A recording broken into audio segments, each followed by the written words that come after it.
sex with another ex-flame. The boyfriend signed the permanent. See, now I'm gonna have this and the California Dreams of the 31-year-old theme song in my head all for the rest of the day.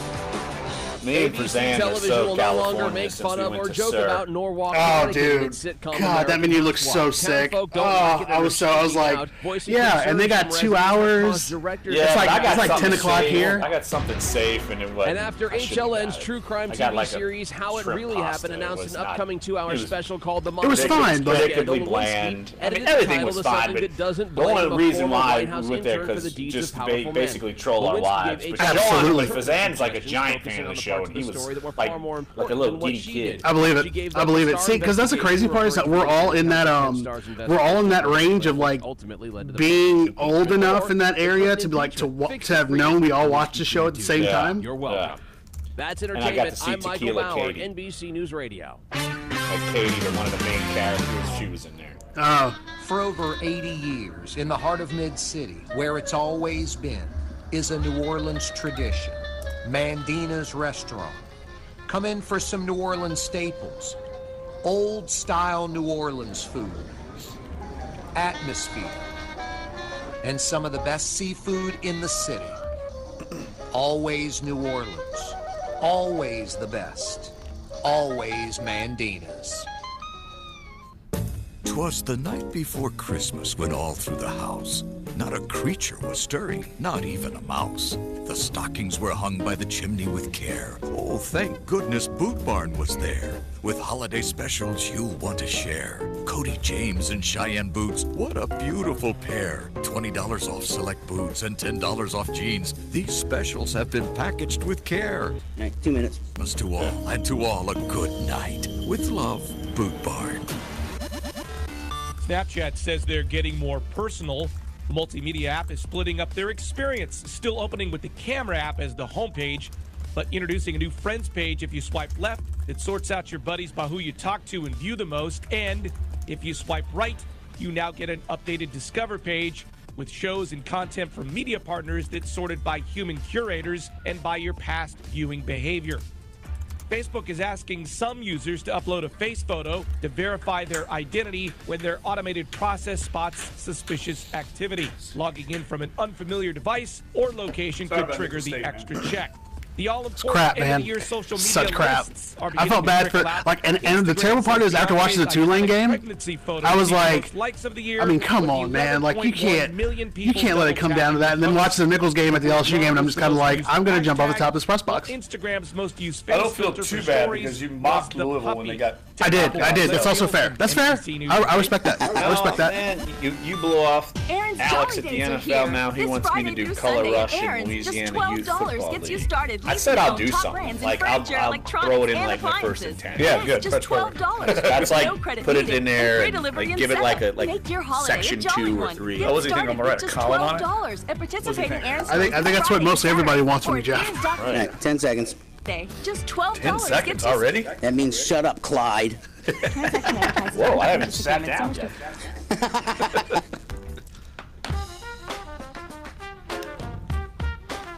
Love you, Clyde. He's smiling. Sounds like The Shining or something. All right, time to turn on the professionalism. Dunc and Holder on a Thursday, November 30th. Jam-packed show on a Thursday. Talking Saints. Talking more Eli Manning because the Giants know they look like dopes and they're just going to have to live with it for the time being. We'll also talk Carolina Panthers, and I'm sure Jeff can't wait to talk Boogie's bad influence on Anthony Davis. I know he can't wait. He can't wait to do it. I don't think that was Boogie. I think that was bad officiating. I side with AD. You do? Yeah, I've never seen Anthony Davis like that. Have you? No one has. I mean, it seems like it was a consensus yesterday that no one has ever seen Anthony Davis been so angry and demonstrative as he was yesterday. But he can't afford to get kicked out of a game, as we saw last night. When he's not on the court, it's lights out. And, of course, you hear from Clyde. He's here on Thursdays, of course. He's back. And I'm not bringing the professionalism. I don't care what Dave says. I mean, Dave, threatened mental violence, I think, toward Clyde. Yeah, it was only mental. Not physical violence toward Clyde. But, we will talk Pelicans. They go down to the Timberwolves, and Anthony Davis gets tossed, and I don't know if I'm going to agree with you. I mean, if Anthony Davis comes running and screaming and cursing at an official, you don't think he's going to get teed up? Oh, no. That was the second time. I think he should have been teed up. The second time. That's what I'm talking about. I don't think he should allow it to get to him like that. Don't get me wrong, but the first call I thought was horrific. I did not see the first call. I did not see the first call. I think the second one that got him kicked out was just him already being mad from the first call. But he's got to get beyond that. I mean, they can't afford him to miss a game like that. I mean, that was a key game, a home game against a team that you might be competing with for a playoff spot down the road. They can't afford to lose a game like that. Yeah, they were 12-9 going into that game, and now they're 13-9, and now the Pels are 11-10. So that would have been another game to not only at least creep up on that in the top 8, but then you're not doing a good job of holding off the teams that are behind you that are also close. And the Timberwolves, it's the second time they've lost to them this year. So. At home. Yeah, exactly. So when Karl-Anthony Towns has another terrible game. I know. He cannot play against the Pelicans. I think he's psyched out by the guys that came before him. The Kentucky influence. Yeah, those guys were older than him at Kentucky, and I think he looked up to him, and he's just like the little brother that can't get over it. Well, everyone else is over it, and they thumped the Pelicans. And look, we'll talk more about that. You'll actually hear from DeMarcus Cousins, his reaction to Anthony Davis being tossed. So we'll hear from that later on in the show. Just to line up the show, in about 7 minutes, we will go back up to New York. James Cratch covers the Giants for NJ.com. More Eli Manning drama, and this story just intrigues me.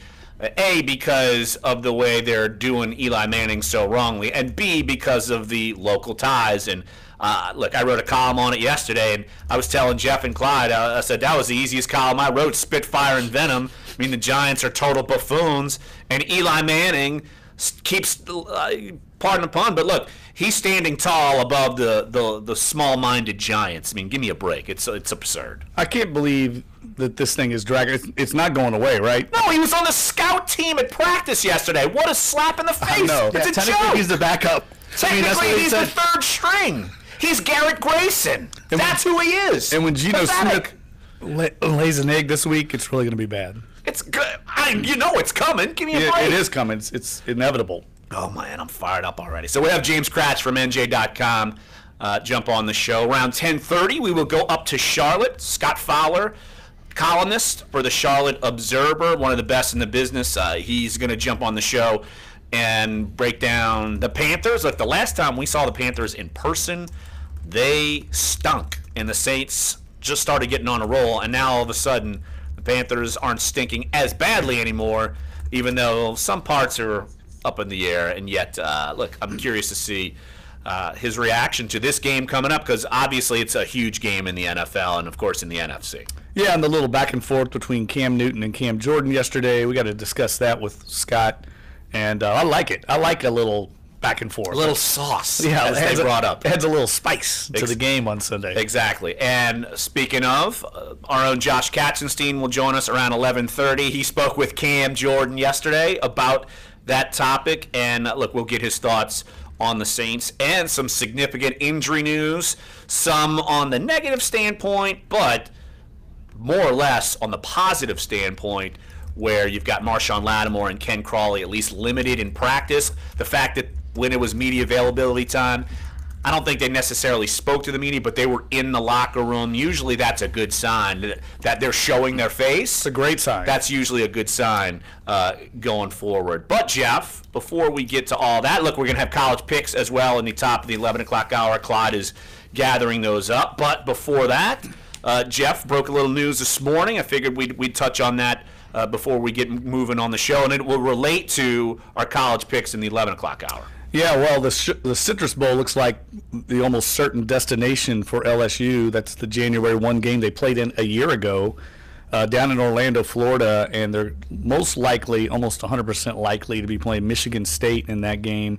The only caveat to that, the only thing that would knock out LSU from the Citrus Bowl is if for some reason Georgia or Auburn just got blown out in the SEC championship game, so much so that they dropped out of like the top 12 in the college football rankings. and then they would go to the Citrus Bowl. But that seems highly unlikely to me that they're going to get beat that bad, because right now the way it works, the Citrus Bowl gets the first pick of the SEC outside the college football playoff picks.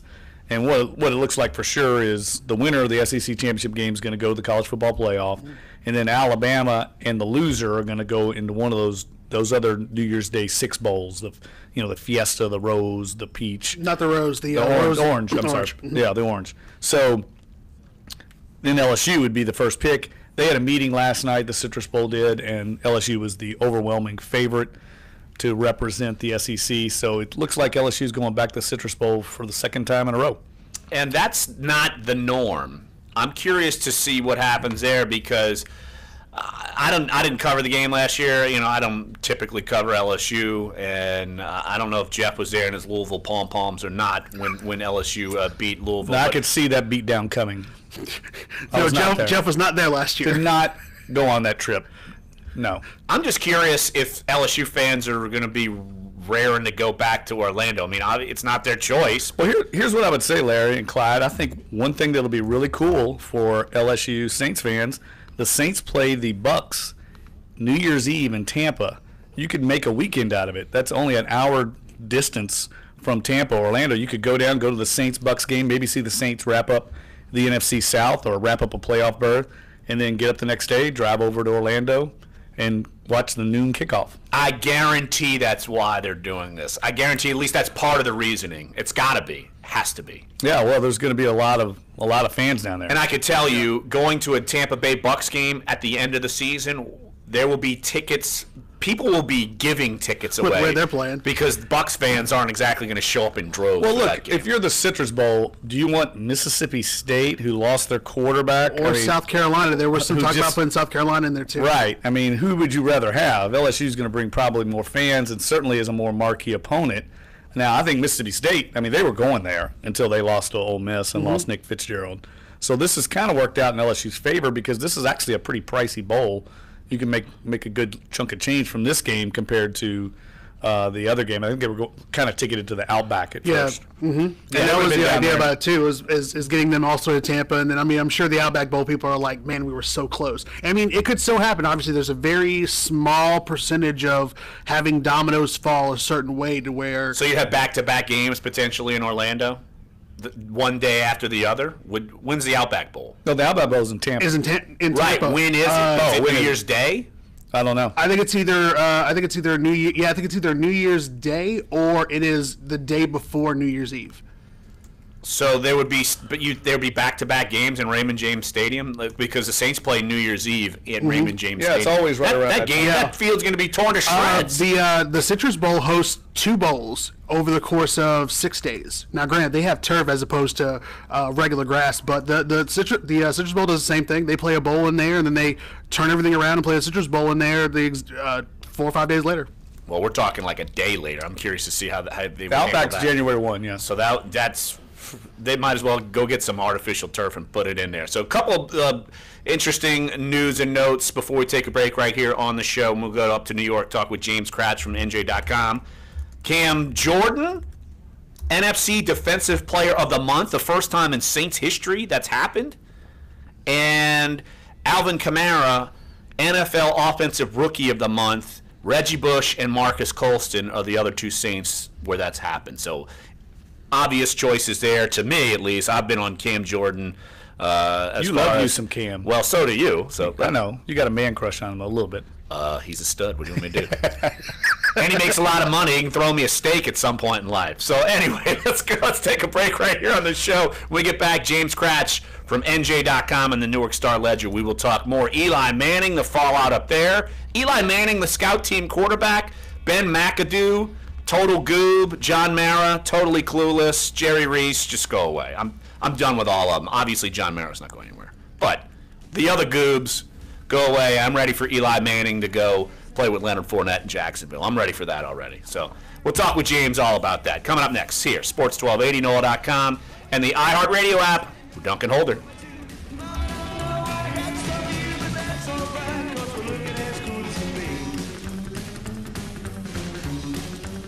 Clay Travis. sports. I'm a First Amendment absolutist. Mornings 5 to 8. I open up phone lines and let people just tee off on me and say I'm racist. Why do I do that? Because one, I know I'm not racist. And two, I think that allowing more voices to talk is always better than less. Sports 1280, New Orleans. This week on Big Easy Deals, get a family 4-pack to the Audubon Butterfly Garden and Insectarium for just $34. Watch as the beautiful butterflies swoop and reach out to Archie myself. He talked to Gary Myers. AM1280.com. Keyword D. Yeah, no, it wasn't that he didn't want to talk to us. It's that he We couldn't. discovered that my daughter During that time. I know. He talked. We I were should really at have. a loss. Yeah, We've but been I was told kind of so under many the gun people yesterday pick to her like out, hurry use up and tough love. call him in. You can't Oh, I take thought you a meant like about our one-size-fits-all program. approach to No. substance use disorders. talk with They're him? all different. You are the only But one that knows what he the said track. up in It's a slow Jackson, I mean, it's process. fine. I just And rather although have it my own hasn't thing, been but it was perfect, fine. she's not using drugs He knows anymore. he's known We're Gary really for a hopeful. long time. We're Yeah. all in recovery from But this disease. yeah, he would have talked to you about it. I think he's A message from her. Well, after Flying out. I hope after he reads a column, he'd be like, What good. makes flying out today, and then he was Unforgettable busy yesterday with his personality. rehab. And no one makes it I don't- easier he's or got more all affordable to kinds create of a holiday card rehab full of issues. personality than Vistaprint. Falling Right apart. now, get 60 All right, we got James Cratch. All right, cool. cards. That means 30 cards start at $12. With hundreds of stunning designs, your personality will shine through with every card you send. Yeah, 1 minute. Go to Vistaprint.com today and enter the promo code RADIO to get 60% off all custom holiday cards. That's Vistaprint.com, promo code RADIO. At Amazon, we've got everything you need for the perfect holiday get-together. From wining to dining to reclining together afterwards. And get free shipping on over 100 million items. I think Ron's talking to him anyway about $25 only at Amazon. the awards. For all your entertaining and gifting needs. I'm sure he's Ron's. That's fine. So whether it's a small family gathering, It would just would have been like, oh, if I if talked you're to him, hosting it'll- good times Who this did y'all holiday, pick in the Saints game? visit Amazon. I didn't pick anybody yet. Got to wait again. Aaron's Wait for Jolly the- Days Yes, is here. stall it out. Through Sunday at Aaron's, just $12 I went with the gets you Saints. started leasing to own top I'm- brands in furniture, I'm gonna go with electronics, them. and appliances. Yes, just $12. Reluctant. No credit That needed, sounds like a lot of and free reluctance. delivery and setup. But, Make your holiday a jolly one. This is really, I mean, it's probably as close to a $12 toss-up as you can get, participating Aaron really. stores this Even though 10 seconds. literally everyone on Friday through PFF Sunday. picked Just the Saints. $12 gets you started during Aaron's Jolly Days. Transaction advertises a rental purchase agreement. Some restrictions apply, so see store for details.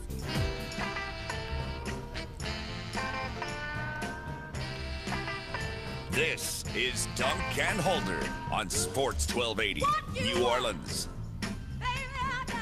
Welcome back, Duncan Holder here on NOLA.com Times-Picayune Studios, and joining us right here on the show, James Cratch from NJ.com and a Newark Star Ledger. James, slow times up in New York. You know, nothing big's going on. It's you know, you're just waiting for the playoffs, right? No, not so much. You're waiting for more shoes to drop up there in New York. And look.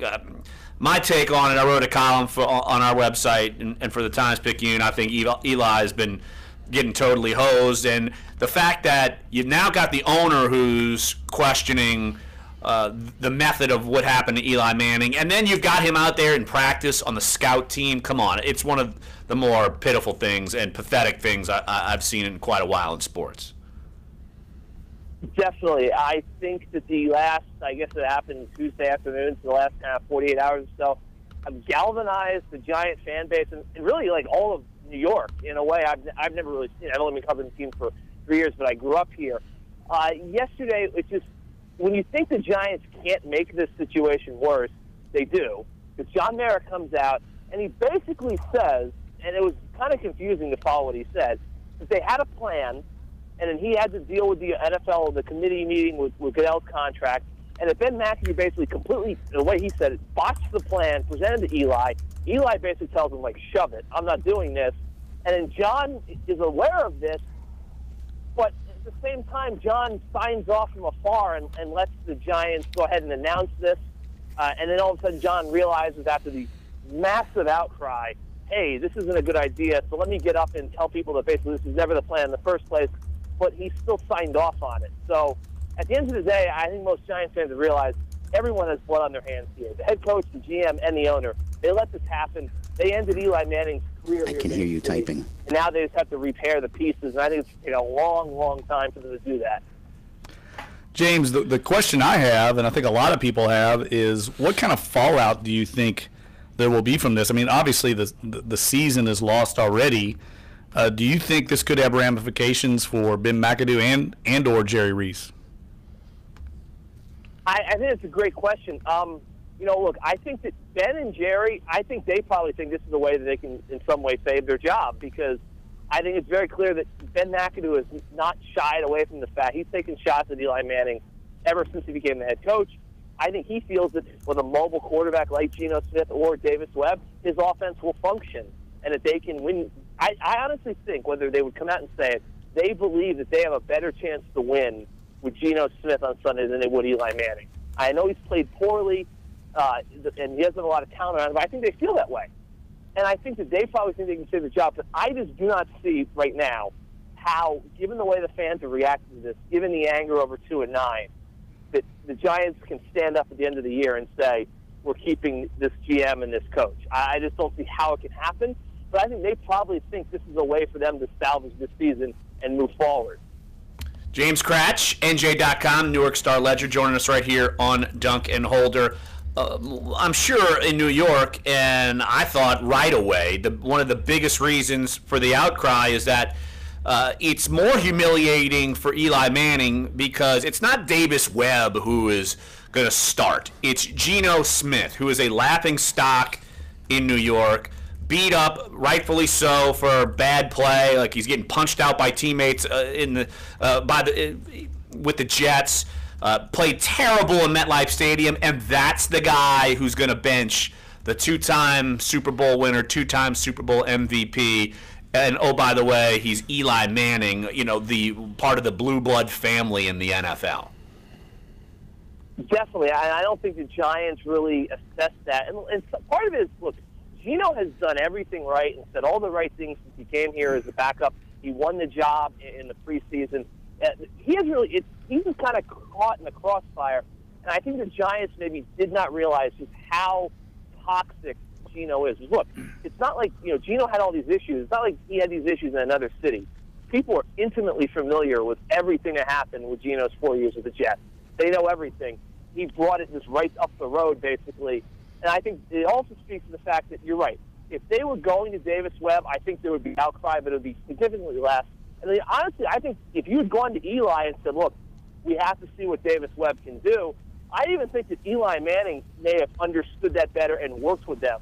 But the fact that they are starting Geno Smith on Sunday just speaks to the incompetence of Ben McAdoo, that he is not – they have no choice because Davis Webb hasn't really taken a snap at all this year. He barely works with the team offense in the preseason. He's been running the scout team all year. They still haven't yet adjusted his workload in practice. The kid is just not – it's not his fault. He's not ready to start a game. And I think that this Geno is just a bridge, in my opinion. Unless he throws for 300 yards and they beat the Raiders by 20 points on Sunday, I think they're just going to take these next 2 weeks. You're going to see Webb start against the Cowboys at home in Week 14. Because honestly, I don't see how the Giants can have a home game where Ben McAdoo is the head coach, Geno Smith is the starting quarterback, and Eli Manning is holding a clipboard and not have a full-on riot on their hands. Well, James, the inevitable next question is, and I saw where John Mara yesterday said that it's too soon to write Eli Manning's obituary in New York, but I don't know how does he come back into this situation? I mean, the only thing I could possibly see is if they maybe cleaned house and brought in a new head coach who gave him a fresh start. Otherwise, it almost seems like inevitable that he's going to be moving on. I think it is inevitable. I wrote this morning, if the Giants truly think that he could come back next year, and they're not just saying it to say it, they're delusional. I think that, look, I think there's a very strong football argument to be made that Eli, he's 37 on January 3rd. He hasn't played well the last 2 years. This is probably his time. It was probably time to move on, given the fact that the Giants are going to have a high draft pick, which they usually don't. I mean, maybe Eli has a year or two left in him in the right situation, but that's not here. And I think that people accept that, and I think people understand that. But you're right. I don't see how Eli is going to come back. Even if you clear house, and I think this is maybe kind of a Machiavellian way of looking at it, John Mara, if he's going to clear house and bring in a new head coach, bring in a new GM, he's kind of unencumbered. Like, he's taken the hit of moving on from Eli Manning off them.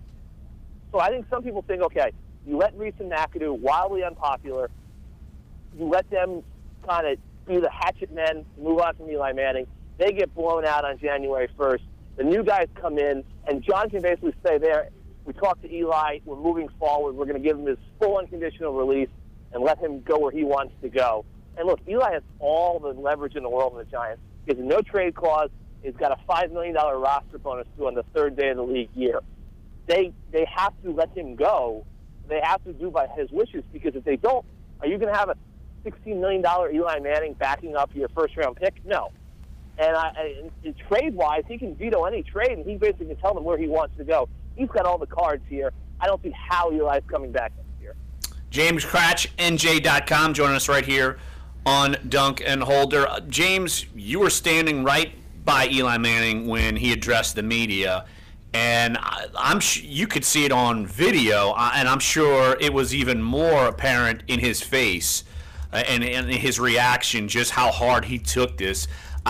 In our experience in covering players, you don't often see that, and to me, I almost felt bad for Eli Manning, and I'm proud of him as just a human being. The fact that he was able to stand up there and take questions and being as honest as he could, despite how hurt he was. I mean, how did you feel just even going through that whole scenario? It's definitely a grueling experience, and you got to ask the questions. It's the news, it's part of the day, it's the job. And I think Eli gets that more than maybe any player in that locker room. But as a human, I mean, it's difficult. And Eli has gotten criticized over the years for not being the kind of rah-rah guy that maybe Tom Brady is. You see him not very demonstrative, very even keel. But when he knew that Tom Coughlin was going to go, when Tom kind of said goodbye to him at his press conference in that emotional moment, and then Eli wanted to be a Giant for life. And, an owner and two guys who might get fired on January 1st took that away from him. And I think he reacted appropriately. And I think people realize this truly means something to Eli Manning. And John Mara said that. A lot of guys, they come and go, just a team. But for Eli Manning, he was a Giant. This meant something to him. And I think that was the emotion you saw, that, this was the end, and it wasn't the way he wanted to end it, and it came so suddenly. And I just think he was reacting to that.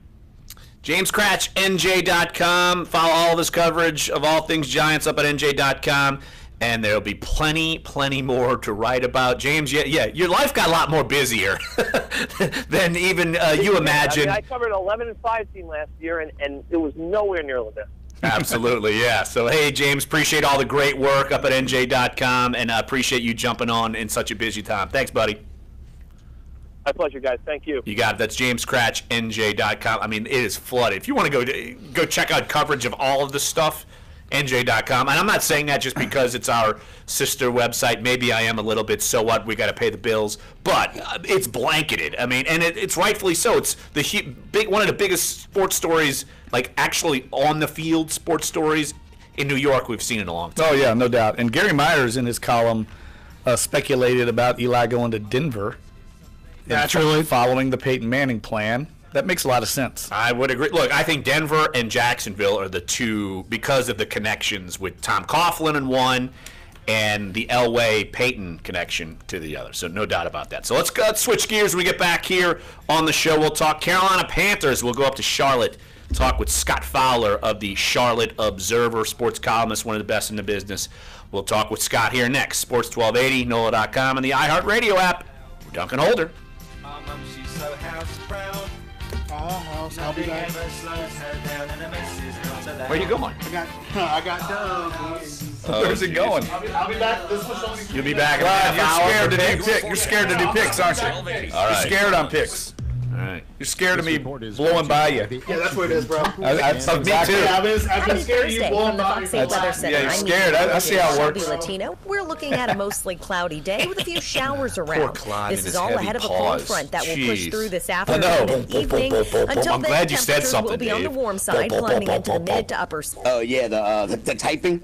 I mean, if you see the setup, there's nothing else he can really do. That's the problem. And he's like doing stuff. That's what you never hear us typing because we really don't have to do it during the show. He's got like stuff doing and ready for a bad I know, plodding his big mitts. Big difference in knowing when to call your doctor. The best way to tell is that the flu brings a fever, so be prepared with a thermometer you can trust. The Exogen Temporal Scanner, backed by more than 70 clinical studies. The deal struck during a conference call last night. The NFL and a group of players have come to an agreement on a plan to work on social injustice. ESPN reports the league will give around $100 million over the next 7 years. The classic NFC East rivalry is renewed on Thursday Night Football. Cowboys and Redskins meet in a battle of struggling 5 and 6 teams. Meanwhile, the Eli Manning saga rolls on in the Big Apple. Much maligned Giants head coach Ben McAdoo spoke yesterday following Tuesday's announcement that Manning would not start for this Sunday's game at Oakland. Showed up today doing everything he can do to help the other quarterbacks and the offense and the team get better and have a chance to win. All right, we got Fowler. String of 210 consecutive starts by the 36-year-old Manning dating back to his rookie season of 2004. In college football, multiple reports say Arizona State plans to hire Herm Edwards pending approval from the university's president, Michael Crow. The 63-year-old most recently coached in the NFL with the Chiefs and Jets. That's sports. Jake Orwin, NBC News Radio.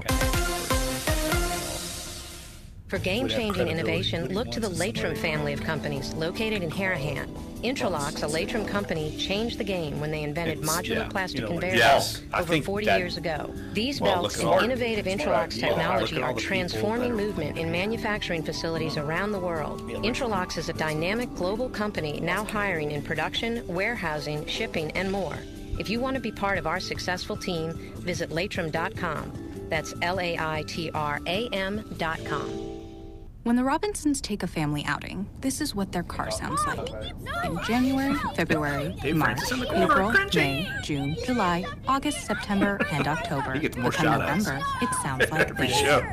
Yes. Yeah, the song. What's going on? Why are they being so quiet? I don't know, but I like it. This Christmas, the naughty list. All right, 10 seconds. Okay. So get them what they want with Cyber Week deals at Toys R Us. Thousands of items on sale all week with new deals added daily. See ToysRUs.com for details. Toys R Us. Today, we play.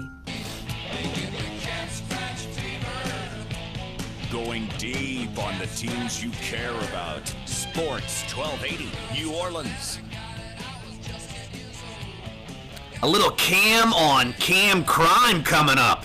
We're going to talk here with Scott Fowler of the Charlotte Observer, sports columnist up there. And Scott, boy, you talk about two of the more recognizable players on each team and just bickering about their fashion sense. And you know what? I kind of like it. For as much as probably the chaos that you've written about, even though the Panthers are 8-3. And you've had to deal with some drama with Cam Newton. This, to me, is a fun story.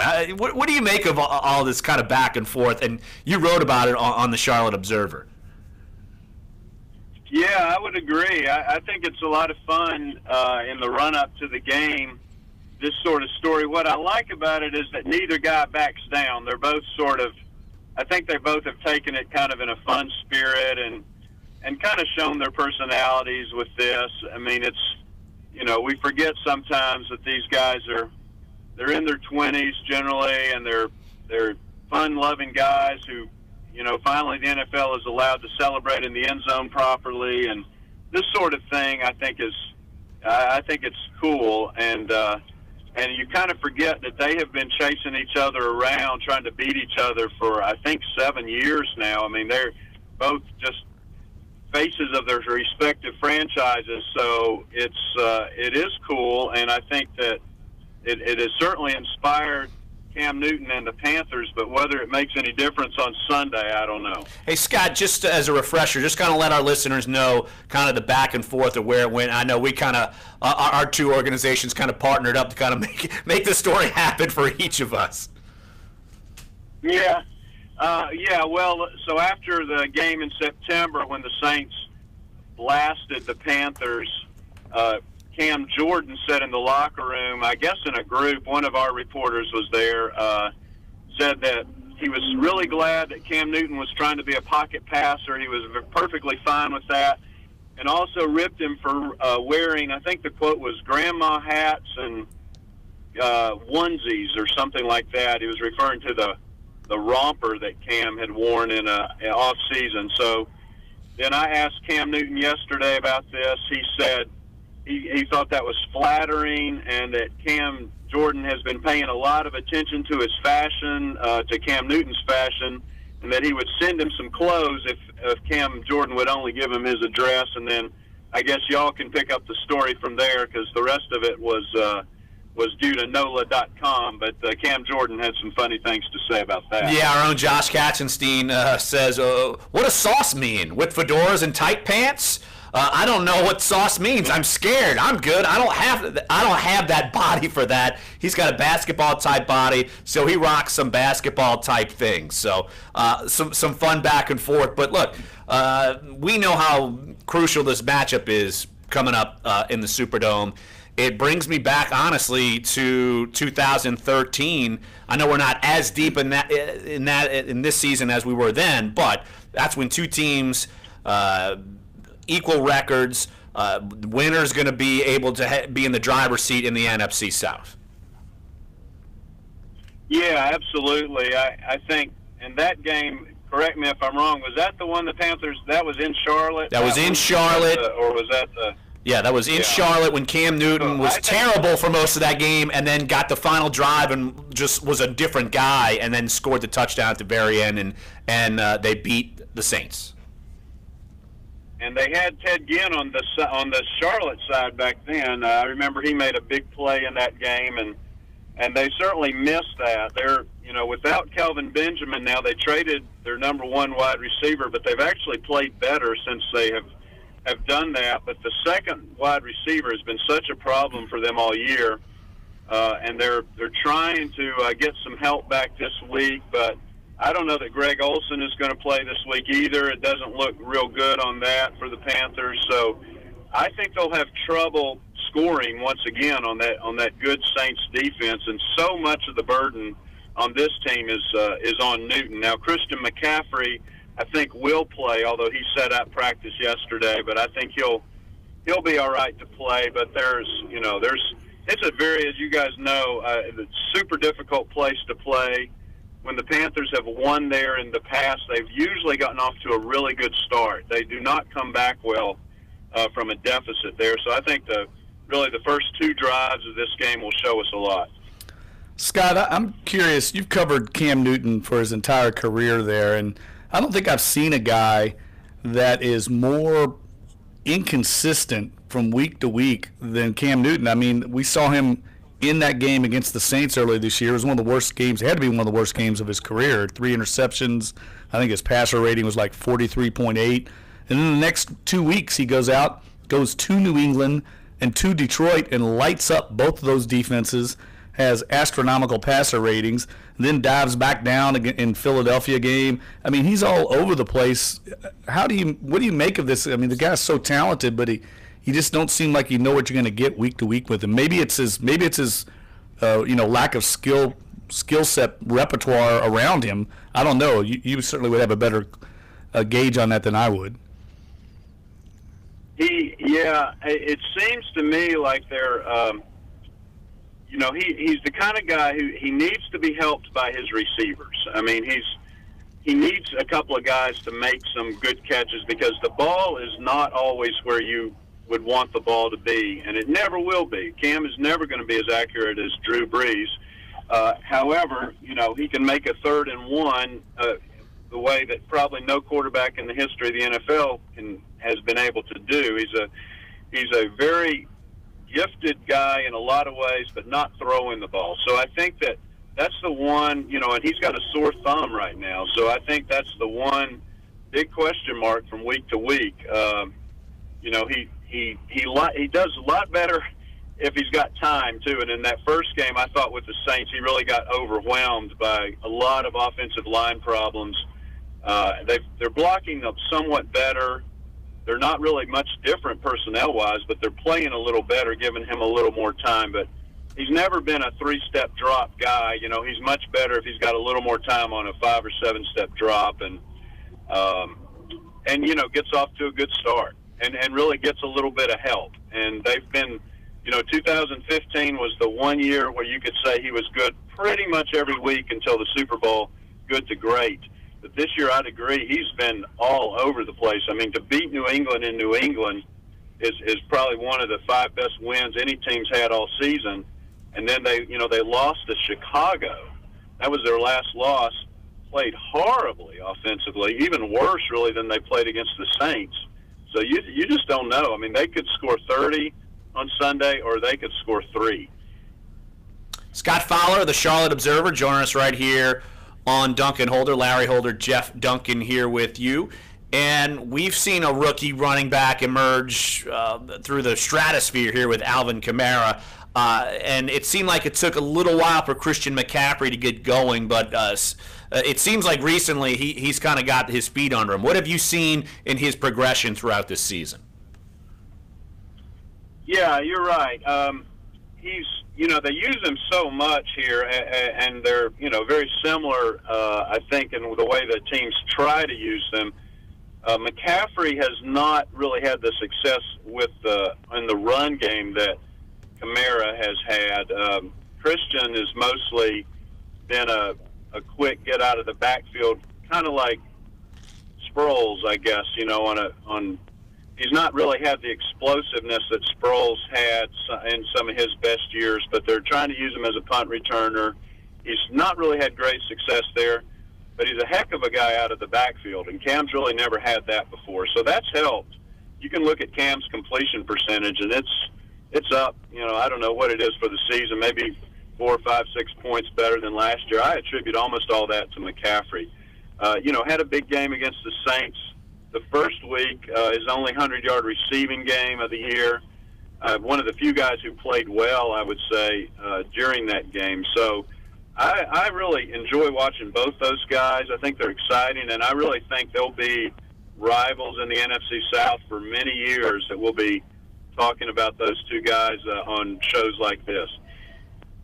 And the other guy that stands out to me that's really had a remarkable year, Scott, is Julius Peppers. I mean, the guy, I think he was in the 2002 draft class or something crazy like that, and he's still... Yeah, he was, yeah. That's amazing. I mean, did you expect this kind of production from him when they signed him in the offseason? Not really. I mean, not to that extent, because he's really a part-time player. He doesn't start. He's a Hall of Famer, I think. He's 4th all-time in sacks, and I think that'll get him there. If not the first year, then very soon after, when he's eligible. But he's playing 25 or 30 snaps a game, guys, and still manages to impact almost every game. Leads them with 8.5 sacks. I mean, he is not as dynamic a player as Cam Jordan, of course, but he's been a huge addition for these guys. Because he really has made a lot of plays, and he's also just one of those good locker room guys where it's nice to have a guy with that sort of resume, I think, in the locker room. And he's changed some. I covered him back from 2002. Oh my goodness, you would hardly ever meet anybody more introverted than Julius Peppers in 2002, and he's kind of grown into an elder statesman almost, and I've enjoyed being around him this year, and I know the Panthers have enjoyed him because they got him at a pretty much of a bargain price. He's on a 1-year deal, hit a lot of his contract incentives already, and I would certainly assume they'll try to bring him back for 2018 because he's had a heck of a year. Scott Fowler of the Charlotte Observer. Hey, Scott, appreciate the time as always, and look forward to seeing you on Sunday. Thanks, Scott. Appreciate it. Yeah. Thank you, guys. I'll see you Sunday in the Superdome. It should be fun. Absolutely. Yeah, thanks, Scott. Good deal. Scott Fowler of the Charlotte Observer. Why don't we take a break right here on the show, and when we get back, let's spin it to the Pelicans. Of course, they went down. Anthony Davis got tossed. Jeff's fine with Anthony Davis getting tossed, apparently. I didn't think that was going to be okay. What's up? I like seeing that emotion out of him. You like seeing him flail his arms and go scream and cursing at refs? I don't know. I mean, I don't like him getting kicked out of the game, but I like seeing him show a little fire. I really did. He's such a kind of even keel guy. It was kind of cool to see him do that. Now he needs to stay in the game, but I like seeing that fire out of him. I am stunned you're not blaming Boogie for the bad Boogie influence on him. No, I thought Boogie played okay last night. No, I'm just talking in general. Well, Davis is getting tossed. That's Boogie's deal. You're painting me as this like Boogie hater. Like I'm just. It's unbelievable. Every show, he's fine. He is what he is, as they say in the world. Yeah, right, Jeff. Whatever. He is what he is. Yeah, sure. Yeah. I'll get you riled up here. Coming back here, Sports 1280, NOLA.com, and the iHeartRadio app. We're Dunc and Holder. Who is this, Dave? That's the Proclaimers. Yeah. Proclaimers. I thought, it sounded like, what's the name of that group? I thought it was. They Might Be Giants. That's what I thought they were. I thought it. That's a great band. I was thinking love it was. that band. Yeah, we get a little Istanbul is Constantinople, or whatever it is. I deal with that. Yeah. I thought it was the two princes, and they sing. No, that's Spin Doctors. Yeah, those losers. Yeah, looks like a bunch of Alexi Laylises like singing songs. Before me. That's what I said now. Right? Marry him, marry me. We are grade. I don't really need. Oh God, I'm still fighting the cold. You are still fighting. No one ever. Oh yeah, acting up a lung. 12 grand off MSRP. No, I was watching the game last night, and like I feel like I flipped the channel for a second. I come back and you just see the panning around. Boo, boo. I'm like, what the hell just happened? And then they show like Anthony Davis running around, getting like tossed. I'm like, yeah, I was watching it. I was like, what? And then I like turned it off. I was like, this game's over. I was like, yeah, it was over.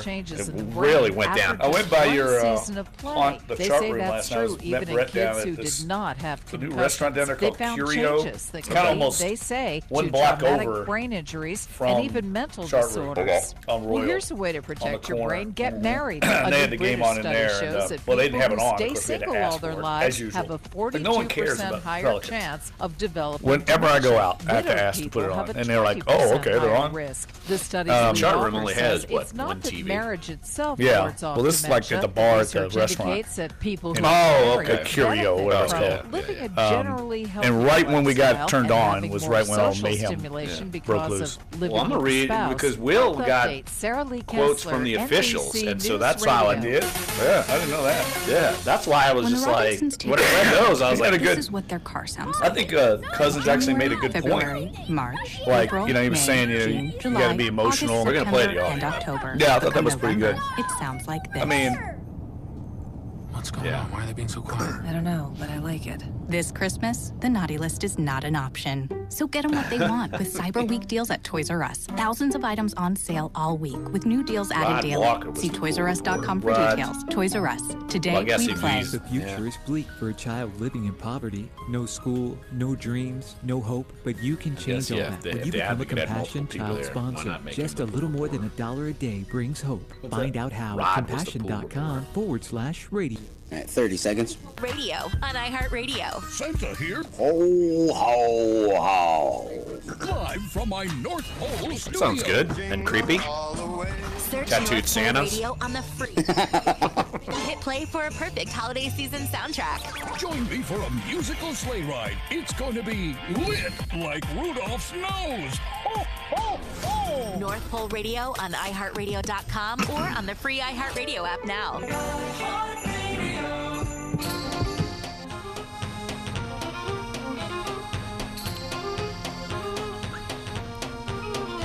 This is Dunc and Holder on Sports 1280 New Orleans.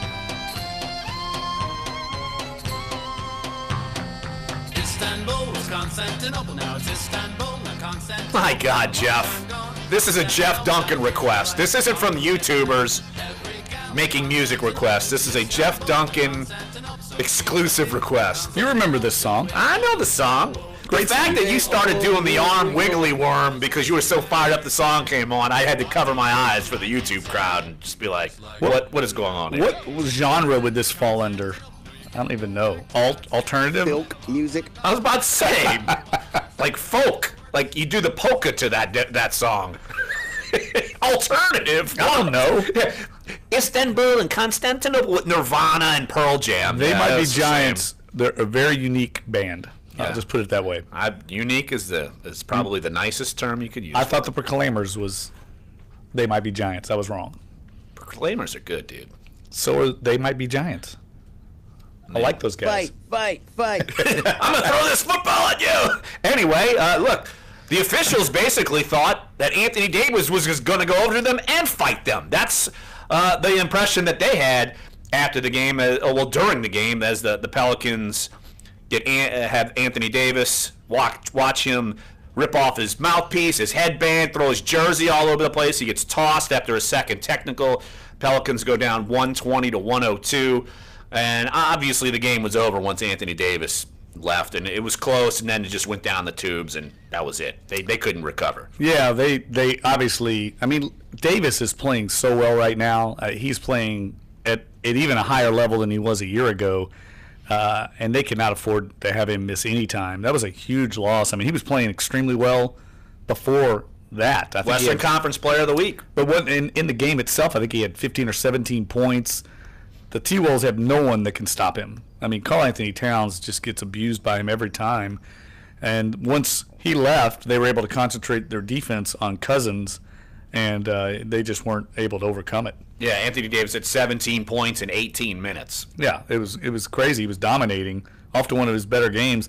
And woe for the next team that faces the Pelicans when AD's out there, because I think he's going to be a house of fire. Well, so Anthony Davis got teed up twice and thrown out, and his reaction to it, look, you could see him running around. It almost reminded me, his arms were like flying, like he looked like a bird running around with his arms out, or like Bobby Hebert. Remember when he scores a touchdown, he's running around the field with his arms out? I mean, and teammates are having to hold him back, but we got some reaction from the official, from the crew chief after the game, and I'll just read you the quotes from it.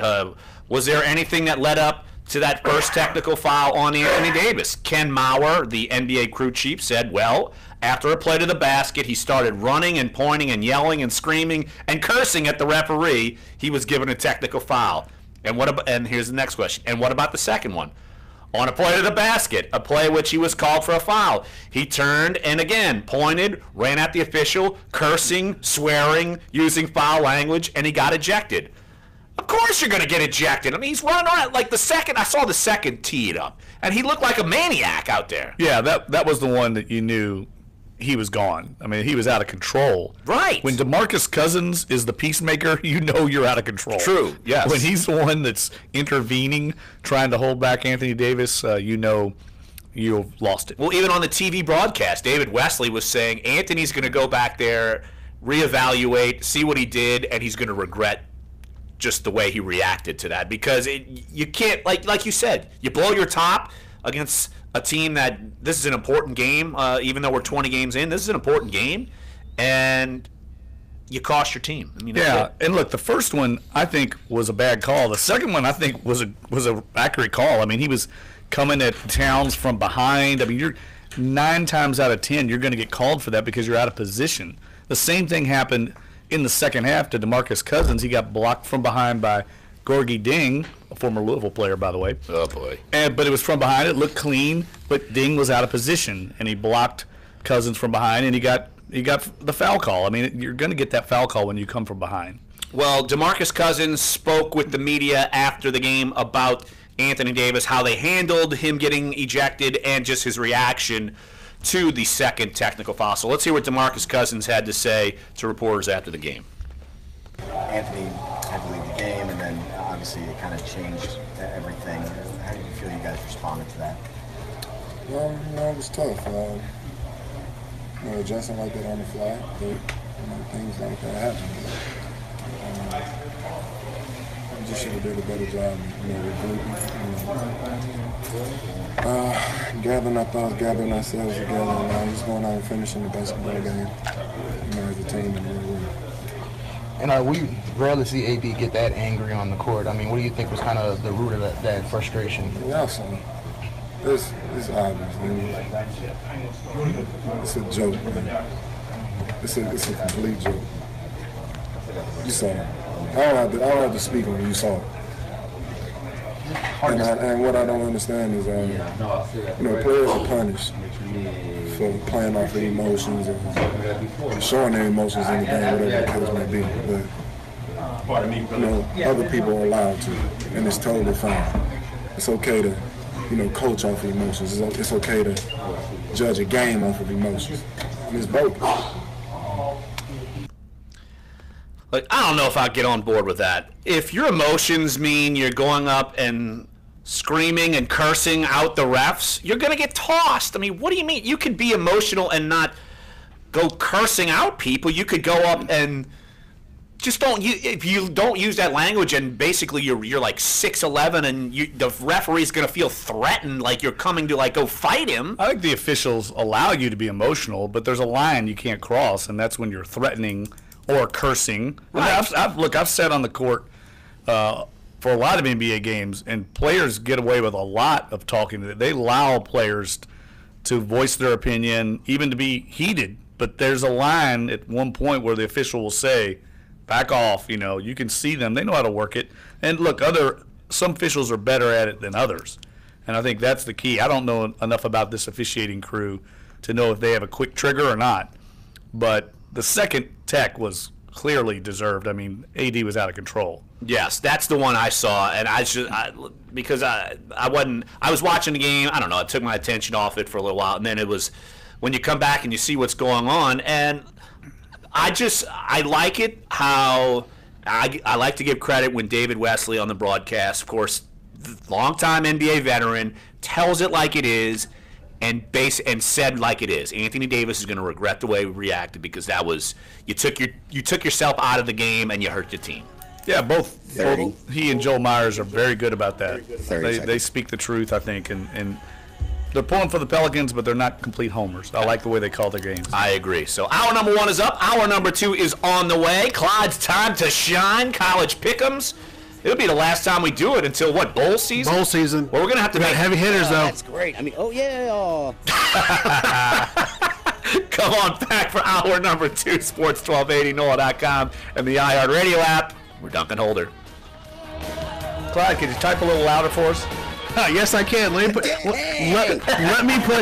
me put my computer next to it. So. Oh my! I'm going deaf. For one reason. Who's this impression? It's not my fault. You all have soft, delicate fingers. I have manly fingers. What's going on over there? What you talking about? Meat hooks. Deliver a great night's sleep. Somebody's pounded out something important.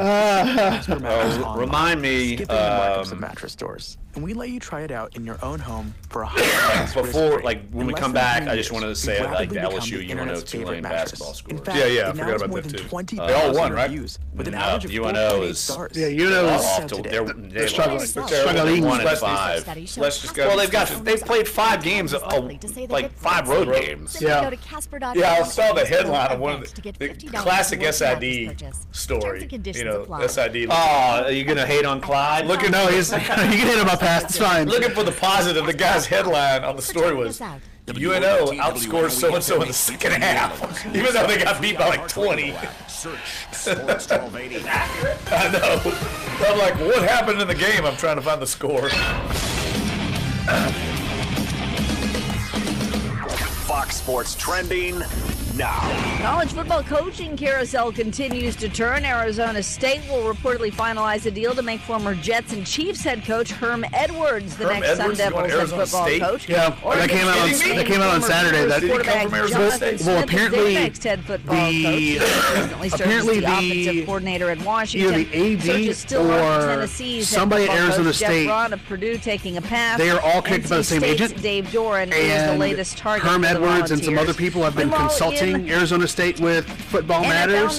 I guess I just turned into, hey, you think about want to take the job? He's like, $1 over the next 7 years to address. I've never coached college, sure. Well, I've only coached college since the 80s, so why not? The agreement doesn't include any language. I thought Kevin Sumlin. Yeah, it is. I thought there was a lot of talk that Kevin Sumlin was going to John go there. Merrick conceded that the team has decisions to make off exactly. That would be a really good about fit. their GM and head his style of football would be good. Exactly. It would be great for the Pac-12. Yeah, it would be a perfect That'd be a perfect fit, I think. So I think Kevin Sumlin's a good coach. I think, firing Garrison whatever Keillor reason, they over haven't been able to fix the allegations of defense. No, and I mean that's John Chavis' fault because I mean what they thought they were getting John Chavis, they really didn't get. I mean, I'm not a big John Chavis fan. Not a lot of people are, and that's fair. I mean, I like him as a person. I think he was like really good in like the '80s and stuff, and early '90s, and he had morphed into something else. And he was able to ride the backs of really transcendent talent at LSU.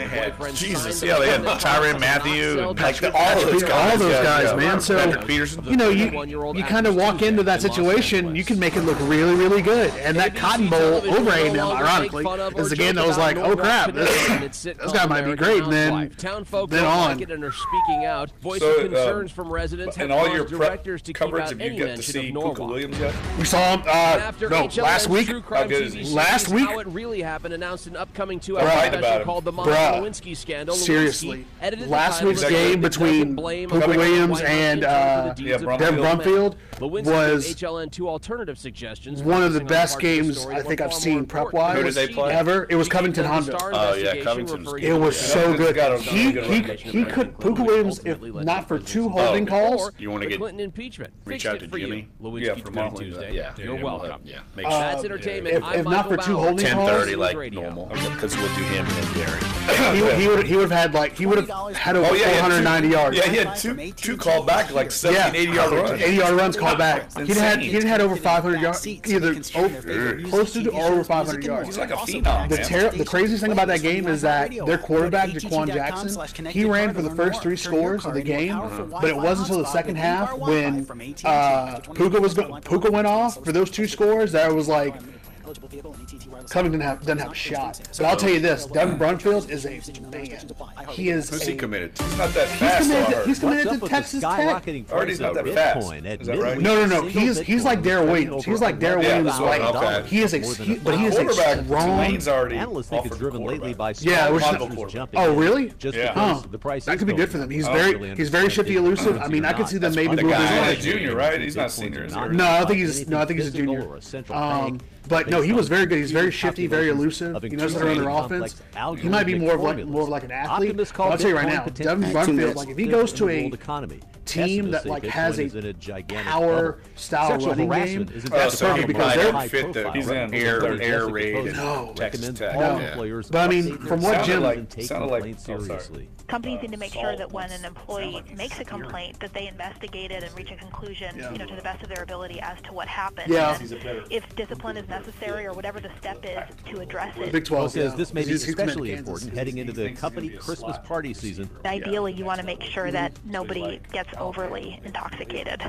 And Post says everyone at every company should be trained on the sexual harassment policy, and managers must know how to enforce it. The biggest name in television sports is cutting another 150 exactly. At its Connecticut head, and that's true because I mean, like it was almost a tale of 2 running backs of 2 different styles. Like looking at Covington, Covington is a pro. In the tech world, watching them is watching like a professional or a college team. They're very set offense. They're very disciplined in where they need to go, how they're going to hit the ball off, running powers, to the side. 2 years ago. Honville is straight up. This kid's an athlete. You just gotta get the ball in his hands. He's the ball to him every time, all these different ways. Absolutely, and like make some holes. Yeah, exactly.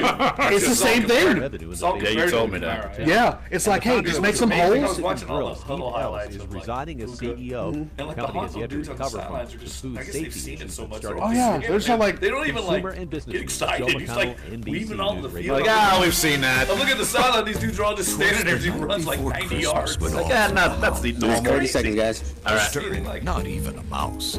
Stockings were hung by the chimney with care. Oh, thank Istanbul is Constantinople.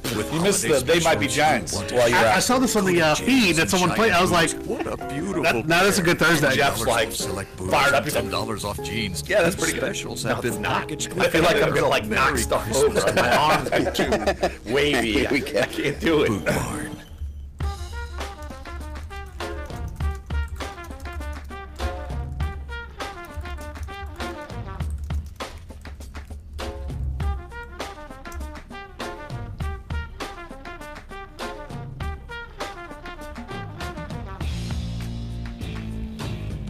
Dunc and Holder, hour number 2 on a Thursday, November 30th. Before we get to our college pick'em segment, tons of huge games.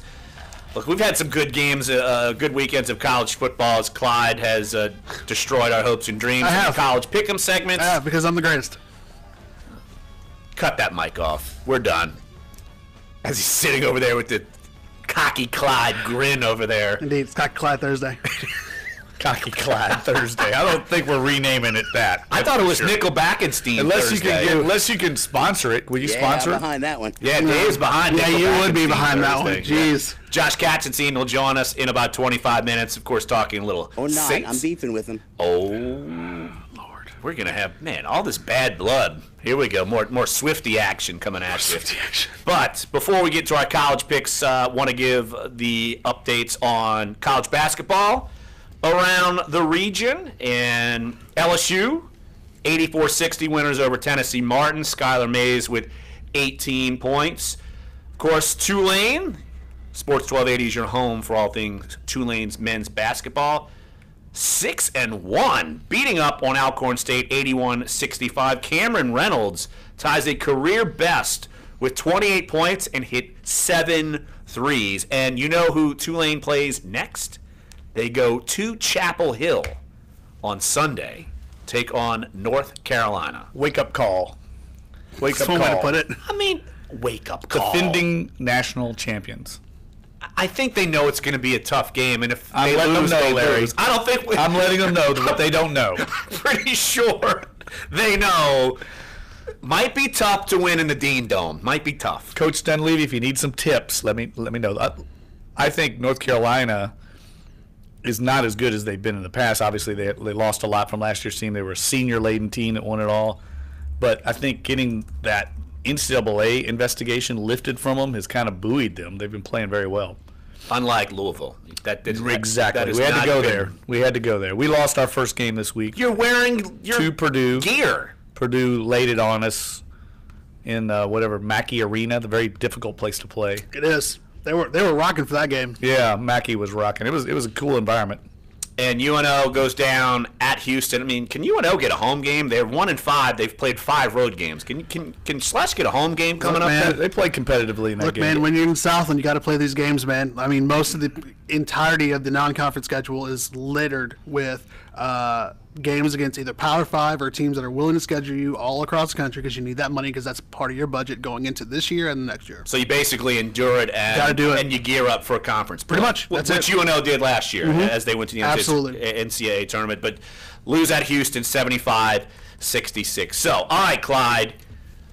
Time to shine. Have you? I thought since we got so off kilter where Jeff missed a show and then we had Thanksgiving and you totally forgot to keep the records. They're all out the window, right? No, they're not out the window. In fact, let's go into said records that Larry says I don't have.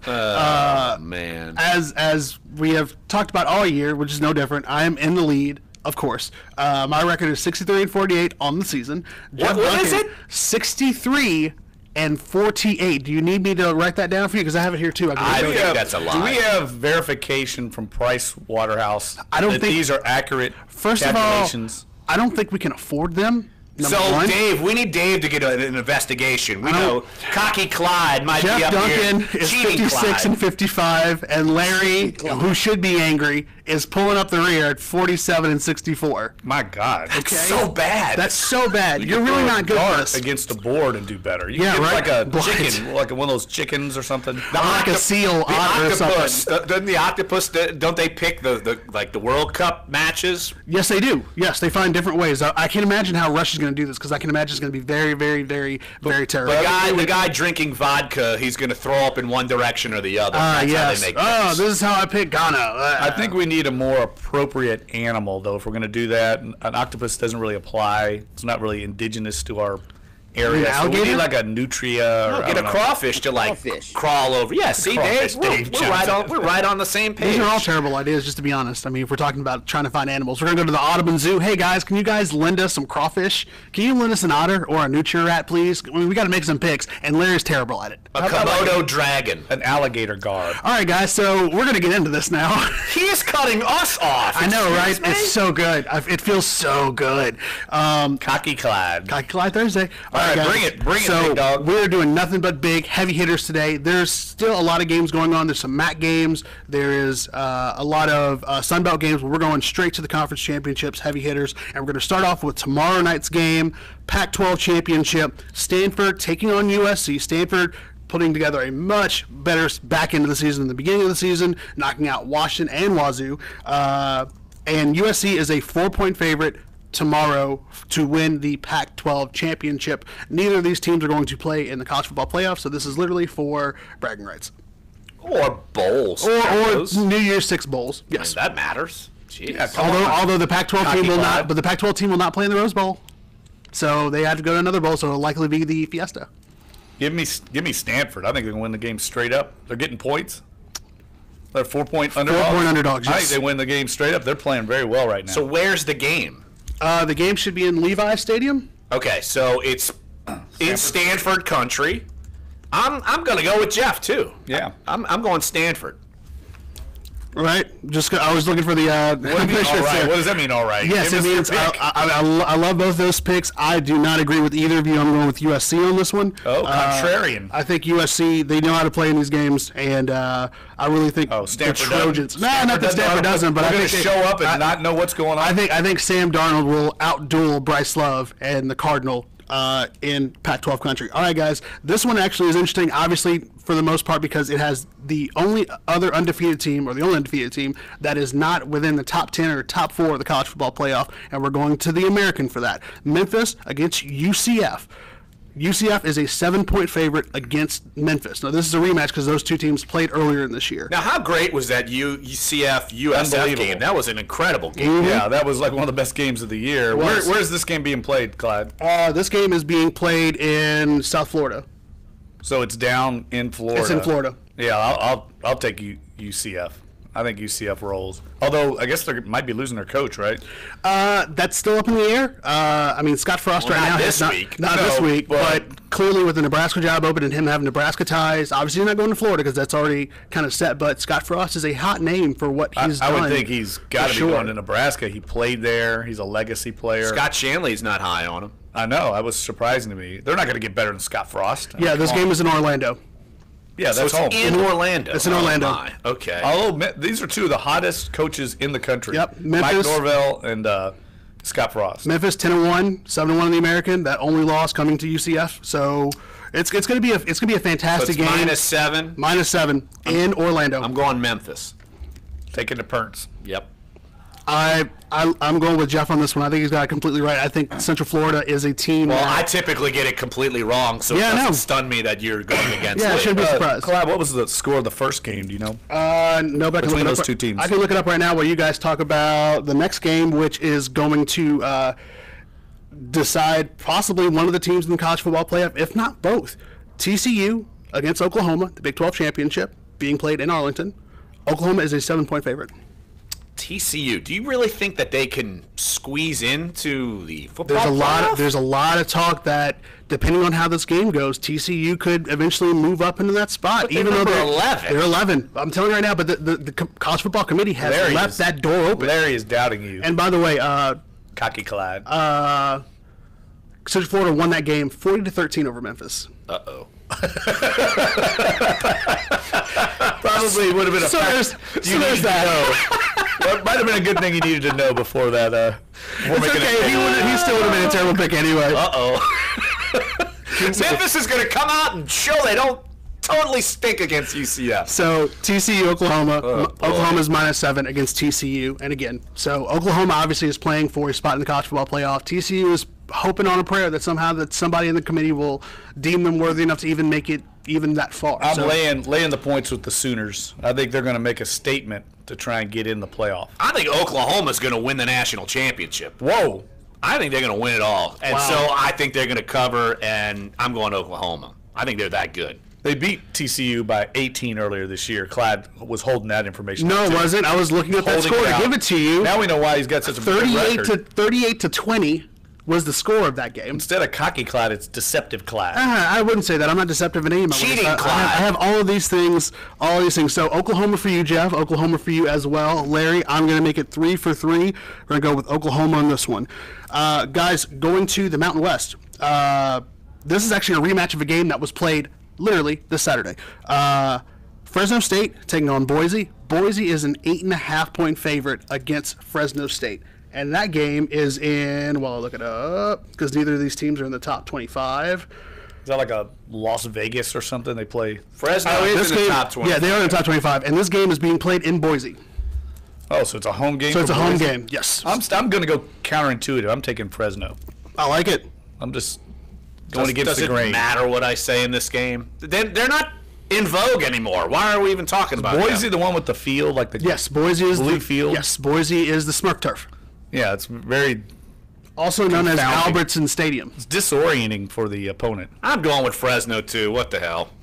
Yeah.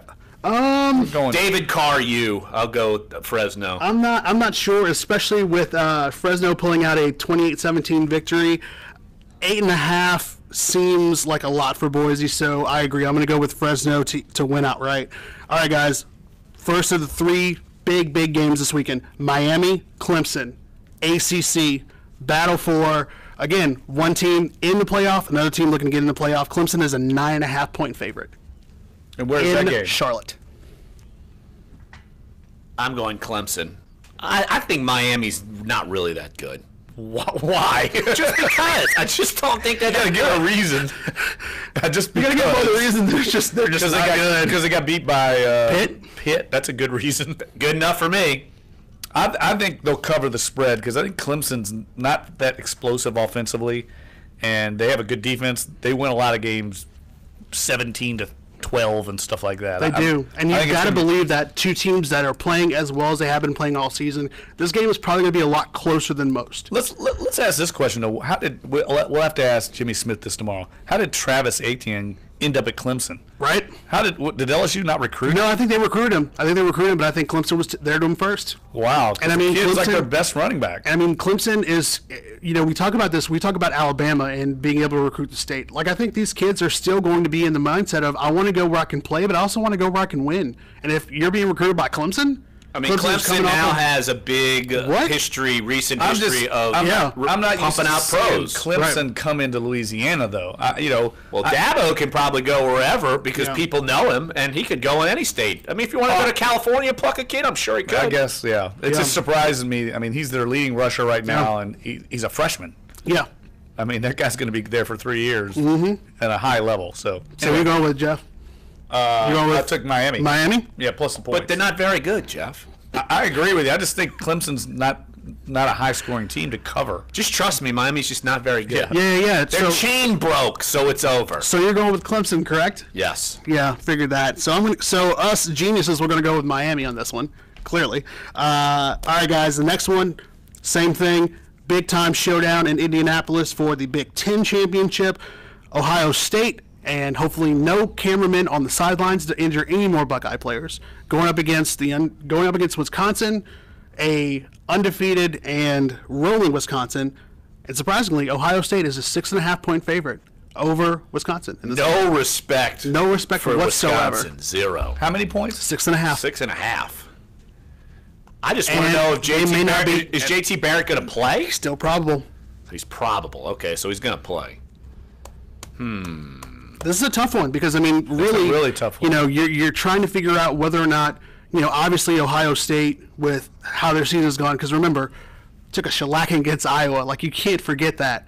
But Wisconsin still is getting the benefit of the doubt now, but not the benefit of the doubt of being able to win this game and being able to play in the playoff. So, I'm going to go Ohio State. I think the fast track indoors, I think, helps Ohio State. And sorry, Wisconsin. Nothing for you. No on Wisconsin for you, huh? Nothing. That's so sad. Go play. I'm taking the bowl. Badgers. I want the Badgers. I think they'll be motivated. I like the Badgers. 6.5.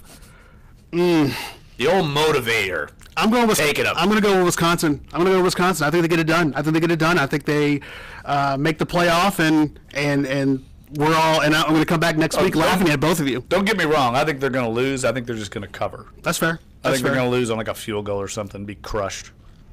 All right, guys, and then the last one, biggest game of the weekend, Saturday afternoon in the new Mercedes-Benz Stadium in Atlanta. UGA, the Georgia Bulldogs, against Auburn, the Deep South's ovalist rivalry, part 2 this season. Auburn is a 2-point favorite over Georgia in the SEC championship game.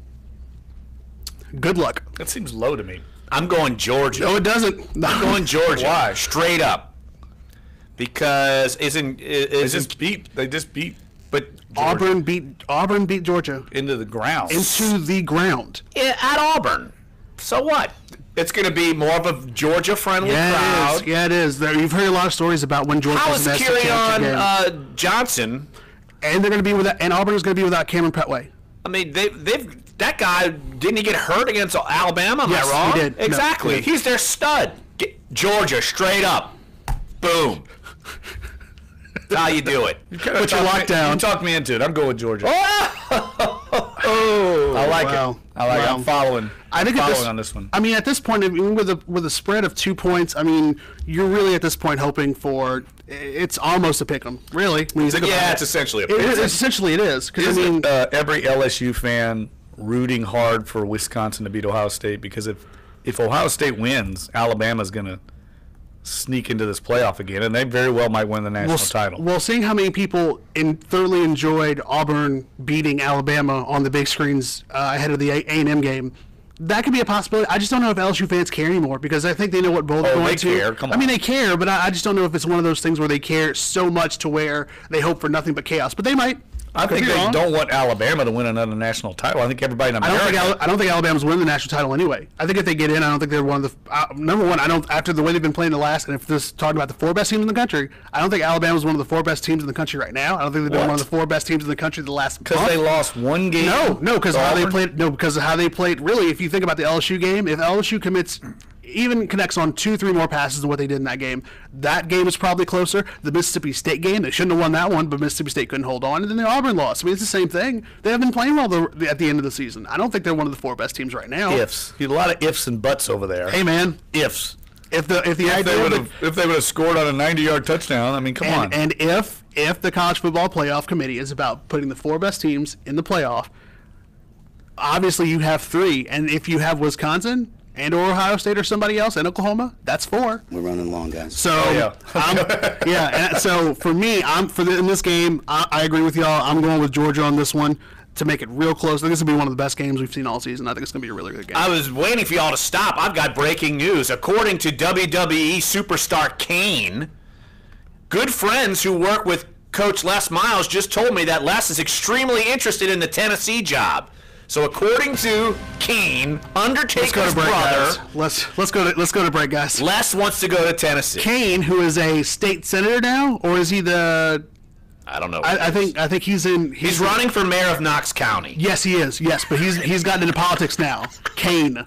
That Kane. Les might be interested in the Tennessee. Yeah, but they ain't interested in him. Absolutely. Well, I mean, it's not like they have anybody else, and they could do worse. I thought they were trying to. I thought you were ready to go to break. That was the whole point. That's true. Kill the conversation. Let's go to break. Go to break. Because next segment's got to be short. Because in about 10 minutes we got Josh Katzenstein or Nickelbackenstein. Stop calling him that. It's not fair. That's totally fair. It's my show. I'll do what I want. We'll come back. Sports 1280. NOLA.com on the iHeartRadio app. We're Dunc and older. Chesterfield or an Ottoman. And if I had $1 million, if I had that's Bare Naked Ladies. Jam. Hey, that's Bare Naked Ladies. Hey, who got that right? Is that who that was? Yeah, that's Bare Naked Ladies. Yep. Mm-hmm. What's that? Clyde's like a. You'd be good at trivia. We need to get Clyde at a trivia contest. I would be pretty good at that. Yeah. The randomness of random. You have a lot of useless talent. I do. Really. I really do. It's crazy. Compliment, Jeff. You have a lot of useless talent. Useless talent. You know what I mean? It's not wrong if I know it. Can you balance things on your nose? No, I can't do that. I'm not a dog, dude. Can you juggle? I'm not a dog. No. I'm not a circus act. You kind of are. Shut up, Dave. Shut up. Stay in your booth. Shut up. Shutting up, sir. Shut up. Snapchat says they're getting more personal The multimedia app is splitting up their experience, still opening with the camera app as the homepage, but introducing a new friends page. If you swipe left, it sorts out your buddies by who you talk to and view the most. And if you swipe right, you now get an updated Discover page with shows and content from media partners that's sorted by human curators and by your past viewing behavior. Facebook is asking some users to upload a face photo to verify their identity when their automated process spots suspicious activity. Logging in 1 minute. familiar device or location. We'll just be quick here, Dave. We'll check. probably do like a The 3-minute segment or something. Social media That works. Okay. Trickle out. Instagram says Yeah, this is a short break too. Okay. the most likes of the year. Is that because Clyde rambled? I didn't ramble. Y'all rambled. No, we got lucky today. I mean, that for some reason there wasn't a whole lot of inventory in the spots today. So, nice. I don't know. All right. See, I know what I'm doing. Yeah. Put up, Chuck. Wendy's Double Stack is back in the 4 for $4 with a quarter pound of fresh, never fresh beef. I haven't seen the Which Louisville means Bowl you can get the projected. double Where are we stack, being the junior projected? bacon cheeseburger, or the crispy Ooh, chicken that's a great BLT. question. Along with 4 nuggets, Louisville small fries, Bowl. and a small drink, all for just $4. And it's only around for a limited Somebody's time, gonna want so the you better hurry and get Lamar to Wendy's Jackson's today. show. That's a deal Why? so good it Do can't they still be finish beat. 9-3? Best No, I player said in beat, college not football. beat. Sorry, man. All right, here we go. Alaska and Hawaii. Fresh beef available in the contiguous U.S. and Canada. Louisville versus Arizona.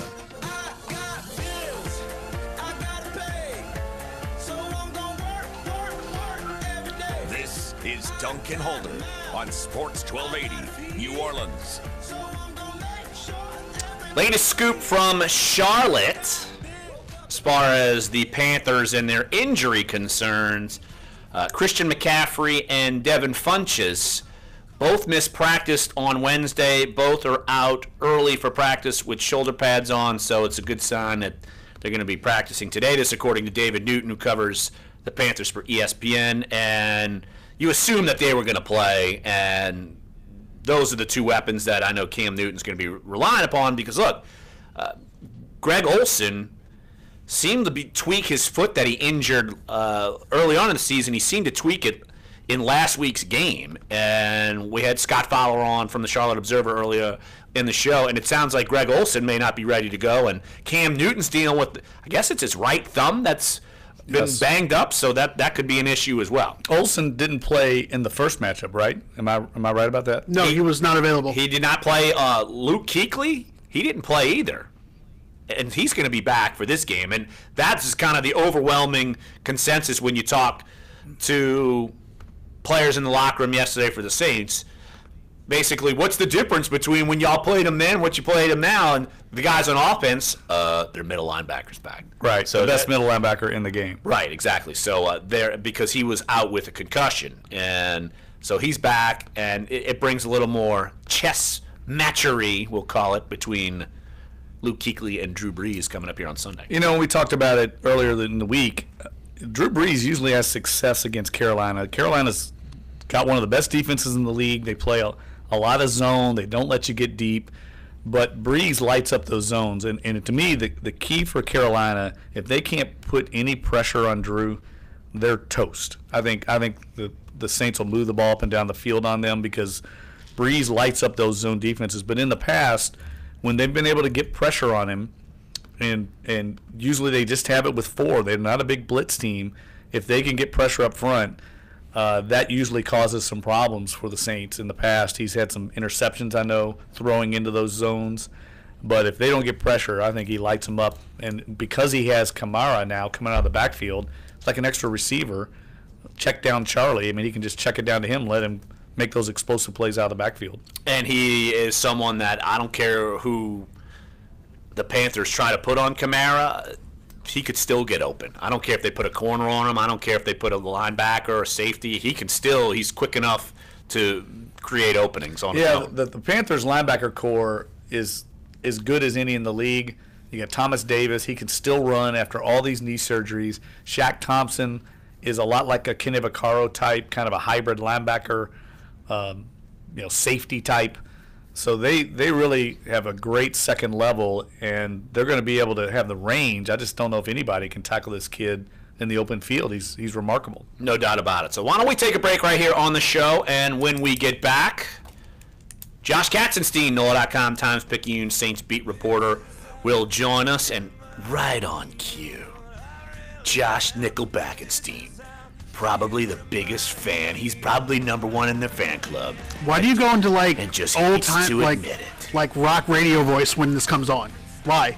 Like you go straight into like ESPN lead-in guy, rock radio guy. Rock music. This is Josh's deepest, darkest secret. He really is the front man for Nickelback. He's not Canadian.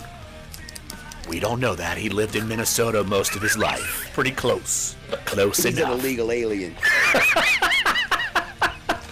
Come on back. Sports 1280, NOLA.com, and the iHeartRadio app. We're Dunc and Holder. Close enough. Close enough. Close enough. All right, I'm kind of scared to call Josh now. Good. Yes, you should be. You totally should be. Scanner thermometer. Hey, Josh, it's Dave. Hey, man, screw you, guy. Click. Buddy, old pal of mine. Cloudy day with a few showers around. This is all ahead of a cold front that will push through this afternoon and evening. Until then, temperatures will be on the warm side, climbing into the mid to upper 70s for highs. Looks like overnight will fall into the 50s on both sides of the lake, and tomorrow, despite the cold front, temperatures could still climb into those low 70s. From the Fox 8 Weather Center, I'm meteorologist Shelby Latino. Have a great day. Changes in weather can lead to colds and other ailments. When your child isn't feeling well, rely on the most accurate, easiest to use thermometer, the Ejection Temporal Scanner, backed by more medical studies than any other thermometer. And no, the plan was not to drink 2 of these, because if you go to the little convenience store on the 3rd floor, it's a $5 minimum. So I buy 2 at a time because it's $6. So I'll have like 1 each day. Social injustice. ESPN reports the league will we got him, Dave. He didn't hang up on you? No, not yet. Uh-oh. I would save all of my vitriol for when I get on the air, and then be like, "Oh, hey, let me tell you what I think about you now." Meanwhile, the Eli Manning saga rolls on in the Big Apple. Much maligned Giants head coach Ben McAdoo spoke yesterday following Tuesday's announcement that Manning would not start for this Sunday's game at Oakland. Showed up today doing everything he can do to help the other quarterbacks and the offense and the team get better and have a chance to win on Sunday. The move ends a string of 210 consecutive starts by the 36-year-old Manning dating back to his rookie season of 2004. In college football, multiple reports say Arizona State plans to hire Edwards throw him a bone. From the University of Color Rush Michael thing. Pro, the 63-year-old most recently coached now. in the NFL with the Chiefs and Jets. That's the point. That's the point. When NBC News Radio. No, I knew Alex back from CBS.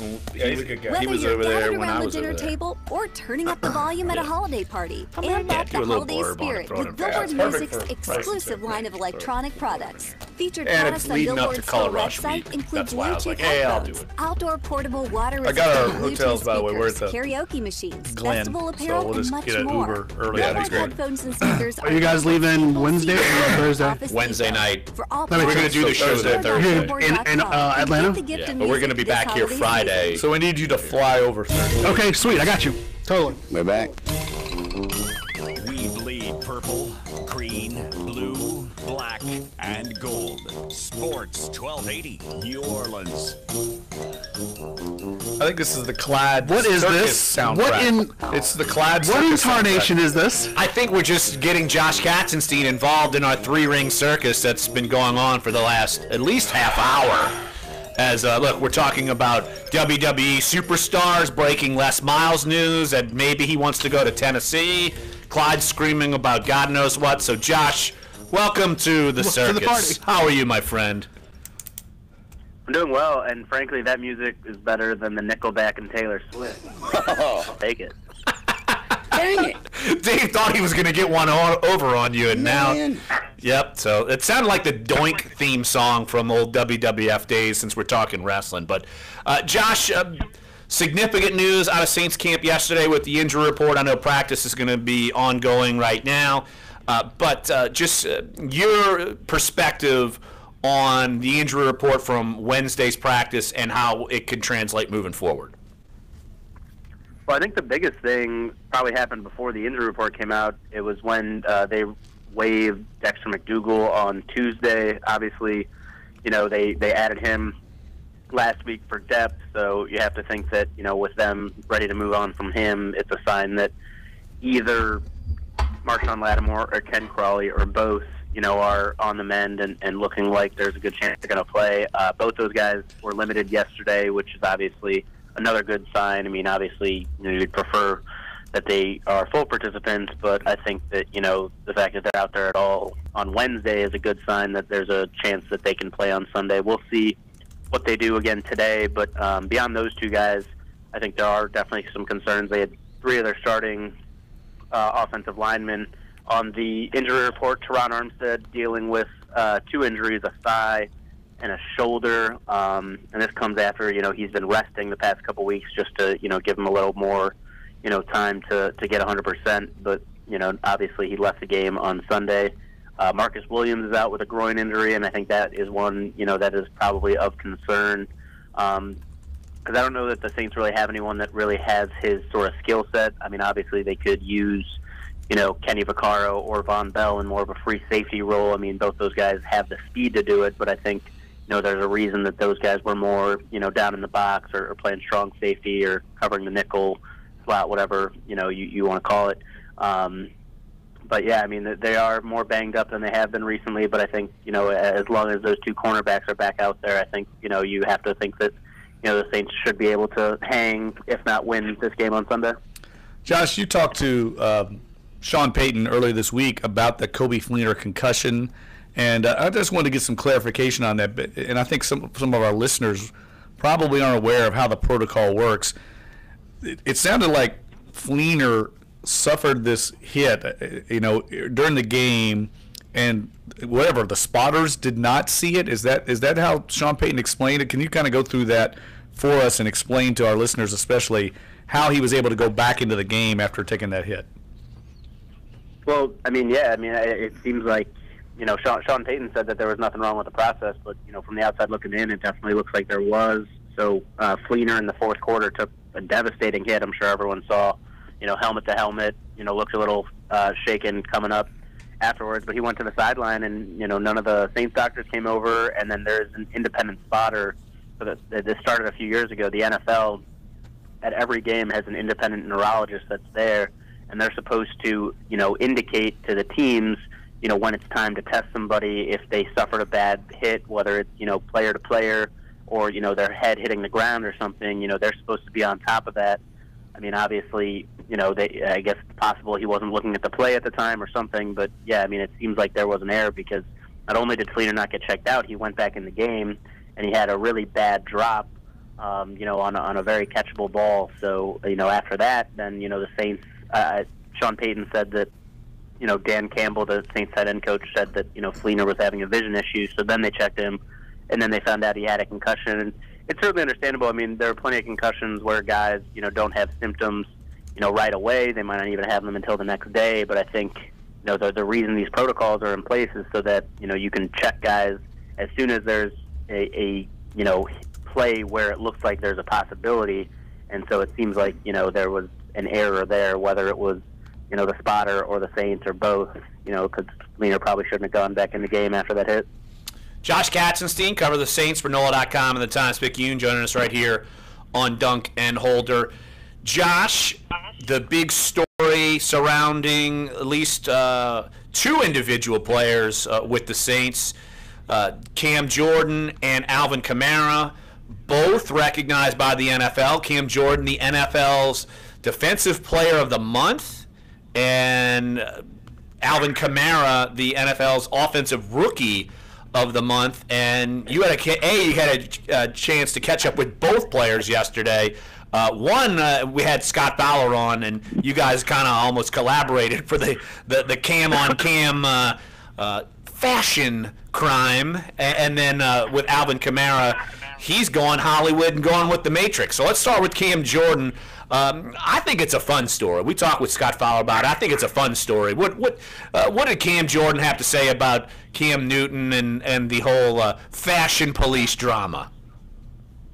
Well, yeah. So this all started in week 3 after the game when Cam, was poking fun. Cam Jordan was poking fun at Cam Newton's attire, which obviously he's not the only one to do something like that. But then a reporter in Charlotte brought it up to Cam. And, Cam Newton was just joking that, he's like, yeah, I'm flattered that he's noticed. And, maybe if he gives me his address, I'll send him some sauce.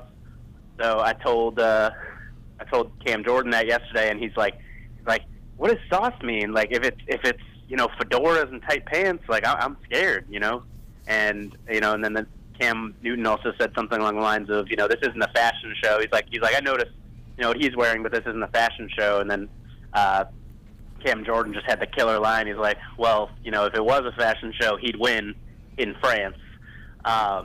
So, I think they're just having fun. I mean, I can't imagine. I bet, there will be plenty of trash talking going on during the game, but I can't imagine that when, the game is over Sunday, anyone will be saying that, the fashion choices or the fashion smack talk had anything to do with the outcome. Josh, the locker room yesterday, what was it like among the players? Obviously, they know this is a critical stretch coming up, right? I mean, you got two NFC South rivals in a short span. First place kind of on the line this week, but then you got to turn around and go to Atlanta, who's playing very well as well. What was the mood like in the locker room yesterday? It was pretty upbeat. I think it was, pretty dour after the game against the Rams on Sunday. Everyone was pretty upset, but, they had a few days to digest what happened, and, everyone was in a pretty good mood yesterday. Everyone was talkative, and, they're back to playing N64 and joking around, and, Alvin Kamara seemed to be in a great mood, which it seems like he always is these days, and it's hard to argue, with that. But, yeah, I mean, I don't think, I think they are taking this game, plenty seriously, and I have to imagine that, there's a little bit more emphasis on getting energy at practice based on what Sean Payton said, after the Rams game, that the practices last week were average at best. But, I think they seem to be in the right mindset, at least the mindset, that they had been on, during the winning streak. It really felt, the same as it has for the past several weeks. So, Josh, how do you feel like Alvin Kamara is dealing with basically his newfound fame? It's crazy. He is not buying into it at all. I didn't get to squeeze this into my story yesterday, but he said something, about how, someone asked him about how he deals with all the hype and stuff, and he said, I see some stuff on Twitter, but I just scroll on past. He said, I'm just going to keep moving, keep trying to get better and things like that. And, obviously a lot of times it sounds like a cliche, but, I mean, we haven't seen anything to think, contrary to what he's saying. And, I think he's handling it well. Obviously, his media scrums are growing every week, but, he's the same guy. He's given us, the same answers. He's still pretty boring, frankly, in interviews, which I think, is what the team wants. And really, if anything, I think it's the team more so that's trying to figure out how to make sure, the hype doesn't become too big. During Sean Payton's conference call this morning, someone mentioned, he started talking about Marshall Faulk, and then someone asked, about a comparison to Marshall Faulk, and he's like, whoa. Let's not get headlines of him and Marshall Faulk in the same, let's not get both of their names in the same headline. So I think, Sean Payton is definitely trying to, tame down some of that stuff, but I think Kamara is handling it really well so far.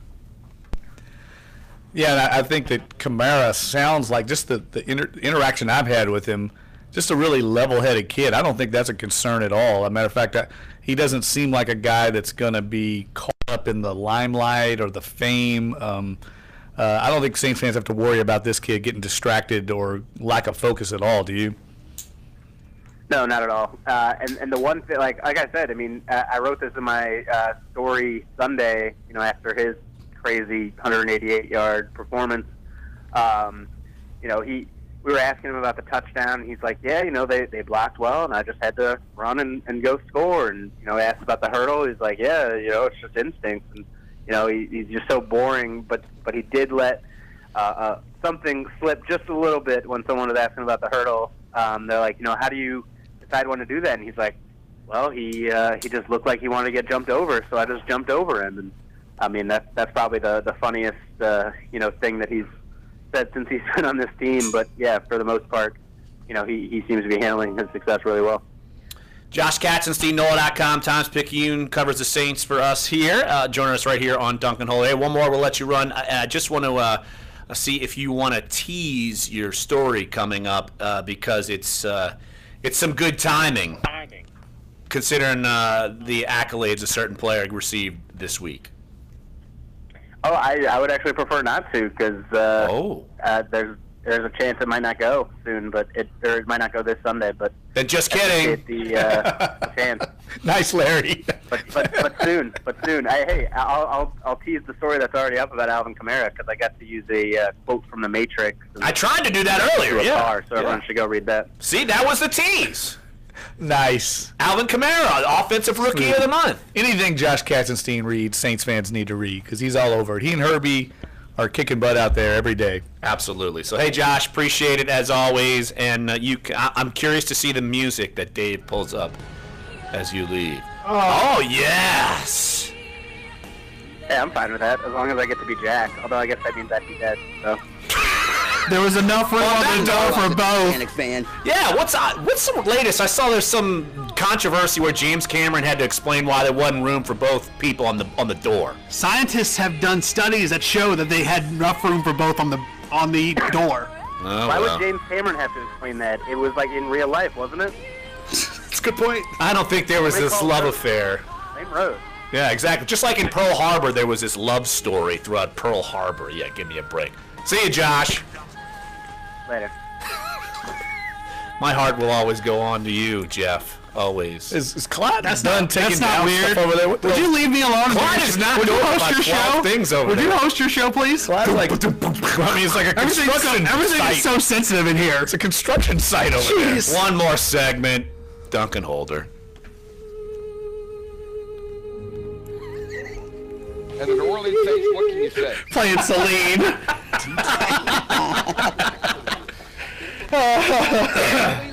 So apparently the North Carolina State coach told Tennessee go away. Nope. This is not. They won't hire anybody but Les. Sports 1280. They're going to hire T. Martin. T. Martin's still available. Oh, this is a great tweet from Will Brinson from CBS. This Tennessee coaching search is like mixing meth and moonshine together, or as I like to call it, Tennessee. LendUp.com is the better payday loan. With no That's an accurate portrayal of Tennessee. Credit is not required. Visit LendUp.com.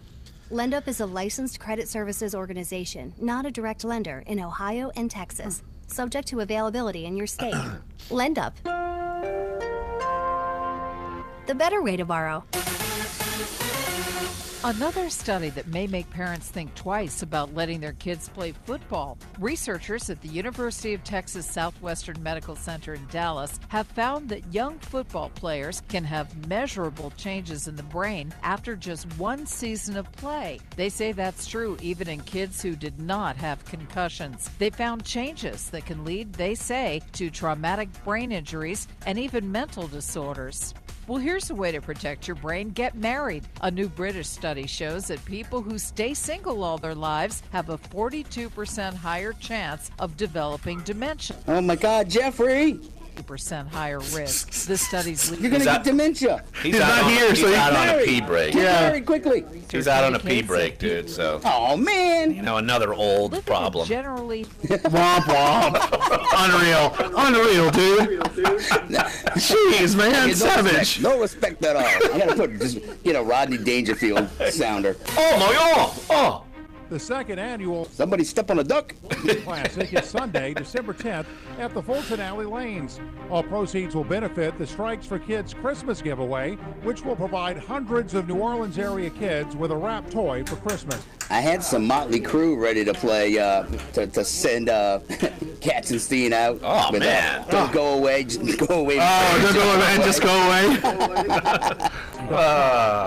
We could probably use it for Tennessee now. Yeah, it's true. Oh, my gosh, I'm Tony Goldwyn. 20 years ago, when my mom had lung cancer, she didn't. All right, 10 seconds. But today, you do. If you've been diagnosed with lung cancer, please visit standuptocancer.org/lungcancer to learn more.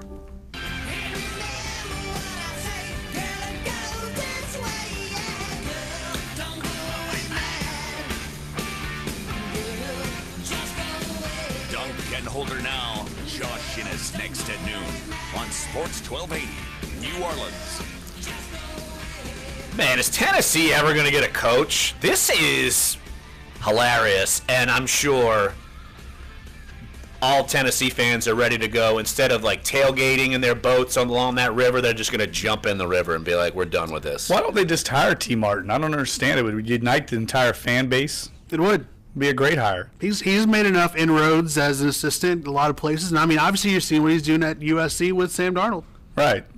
Look, they should have hired Greg Schiano. They screwed that up. I mean, it would have been a perfect fit there. I think it would have been a great hire, and that ship has sailed. So now they've been shunned by Mike Gundy and his mullet. Who was it? Jeff Brom. Jeff Brom, who it was funny because Drew Brees was asked about losing Jeff Brom. Of course, he coaches at Purdue. And Drew made a passionate plea, basically saying, I feel like he's sending good vibes to Brom, and now Brom's staying put. And now Dave Doran from North Carolina State has now, according to several reports all over Twitter right now, all the major media outlets, now he has shunned Tennessee, and now they're going to move their search on to their probably 12th candidate, the SMU coach. I don't even know his name. Chad Morris. Yeah, that guy. Not Chad Kroger? Not Chad Kroger. What's wrong with the Memphis coach, Mike Norvell? Probably doesn't want to go. Yeah. Probably holding out for a better gig. Yes. If I'm him, that's I what would. reports have said. Yeah, like he's holding out for a better gig just like Scott Frost is too. Yeah, I don't think Tennessee's the job that everybody thinks it is. Certainly the Tennessee people think it is. They think John Gruden's coming to save them. Yeah, I mean, I know they've got money and they have resources. It's just hard to win there because of what Ron Higgins talked about earlier this week. There's not a great recruiting base in Tennessee. They used to go into South Carolina and North Carolina and get players, but now that Clemson dominates, you're not going to get players out of there. They're all going to Clemson. You're not going to get very many out of Georgia. So where are you getting your talent from? And the thing about Morris for Larry is Morris was Clemson's offensive coordinator for Dabo Swinney. So that's why he is probably getting a little bit more love now, because obviously he has those ties. Well, look at Mississippi State. Look who they went and hired. Who the guy from Penn State? Jeff Moorhead. I mean, why is Tennessee not okay with going to get one of their own who is groomed quarterbacks, one of the top prospects in the NFL leading up to the NFL draft? Why do they think they're not good with that? And like Mississippi State went and hired, wasn't Mullen? That seemed like a weird fit to me, though, the Mississippi State hire.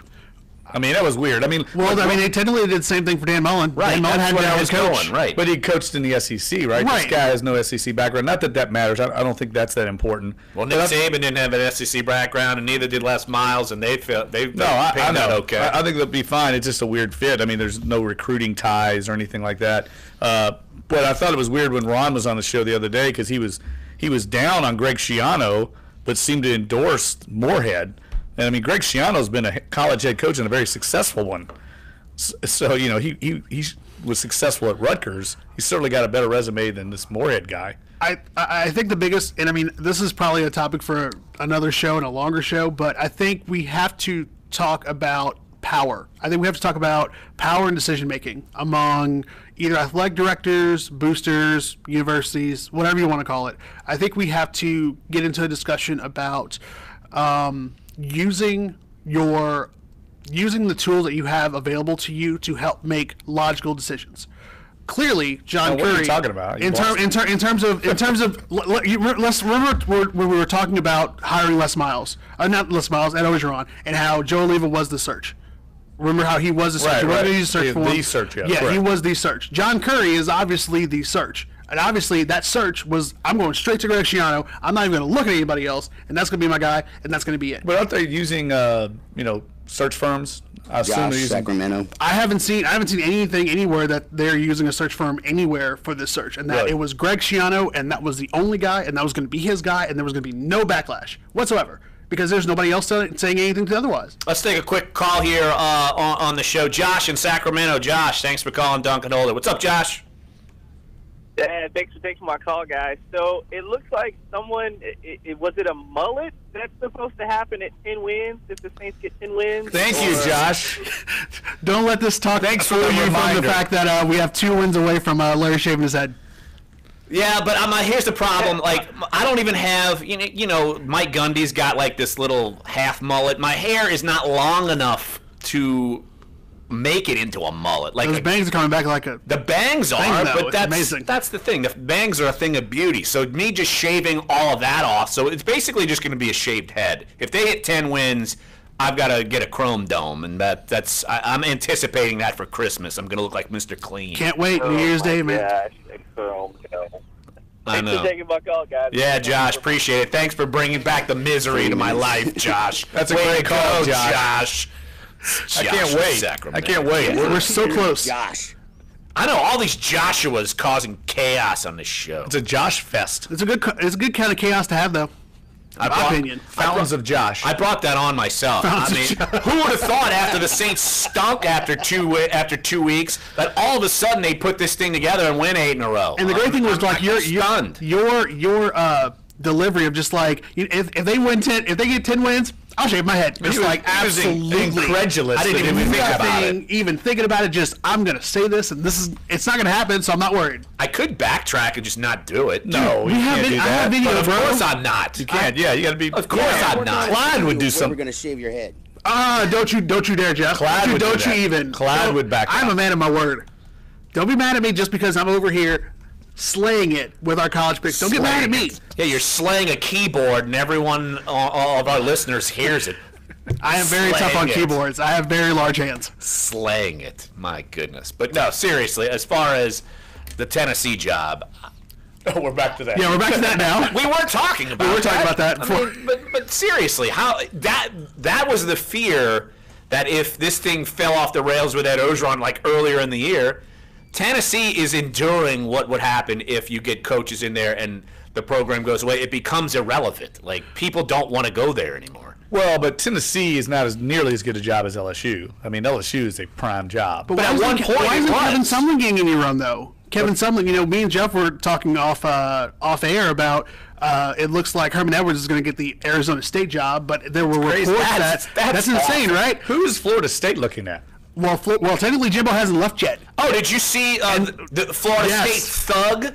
The guy, when the guy gets up and asks a question, and they don't like the question about it, he questions Jimbo Fisher about his loyalty, and some thug from Florida State, like whoever, I guess maybe I don't know who he works for, but he's like standing there and pushes the guy, like yanks the mic, pushes the guy, and he's walking out. Yeah. 1 minute. Like some handler. You mean a football player pushed? No. Like someone that either works for the radio station or for the restaurant or the hotel. That was like he yanked the mic from this guy because he was like, "Where's the loyalty?" He yanked the mic from him, kind of escorted him out, but pushed him twice, pushing the guy out. Yeah, crazy. But your answer is Willie Taggart. Like there's a possibility that Willie Taggart's going to get more money from Oregon to stay instead of if Jimbo does leave to go to Texas A&M. That'd be a great hire. Well, great show today. Scott Fowler from the Charlotte Observer, James Cratch from NJ.com, Josh Katzenstein from NOLA.com. You missed any of it. Sports1280.com, iTunes, NOLA.com, iTunes, SoundCloud, and YouTube page. Great show. We'll have a great show again tomorrow. So come on back for Friday editions here on Sports1280, NOLA.com, and the iHeartRadio app.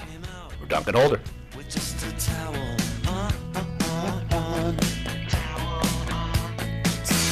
I could tell she liked me from the way she stared. I didn't know how much more time we had.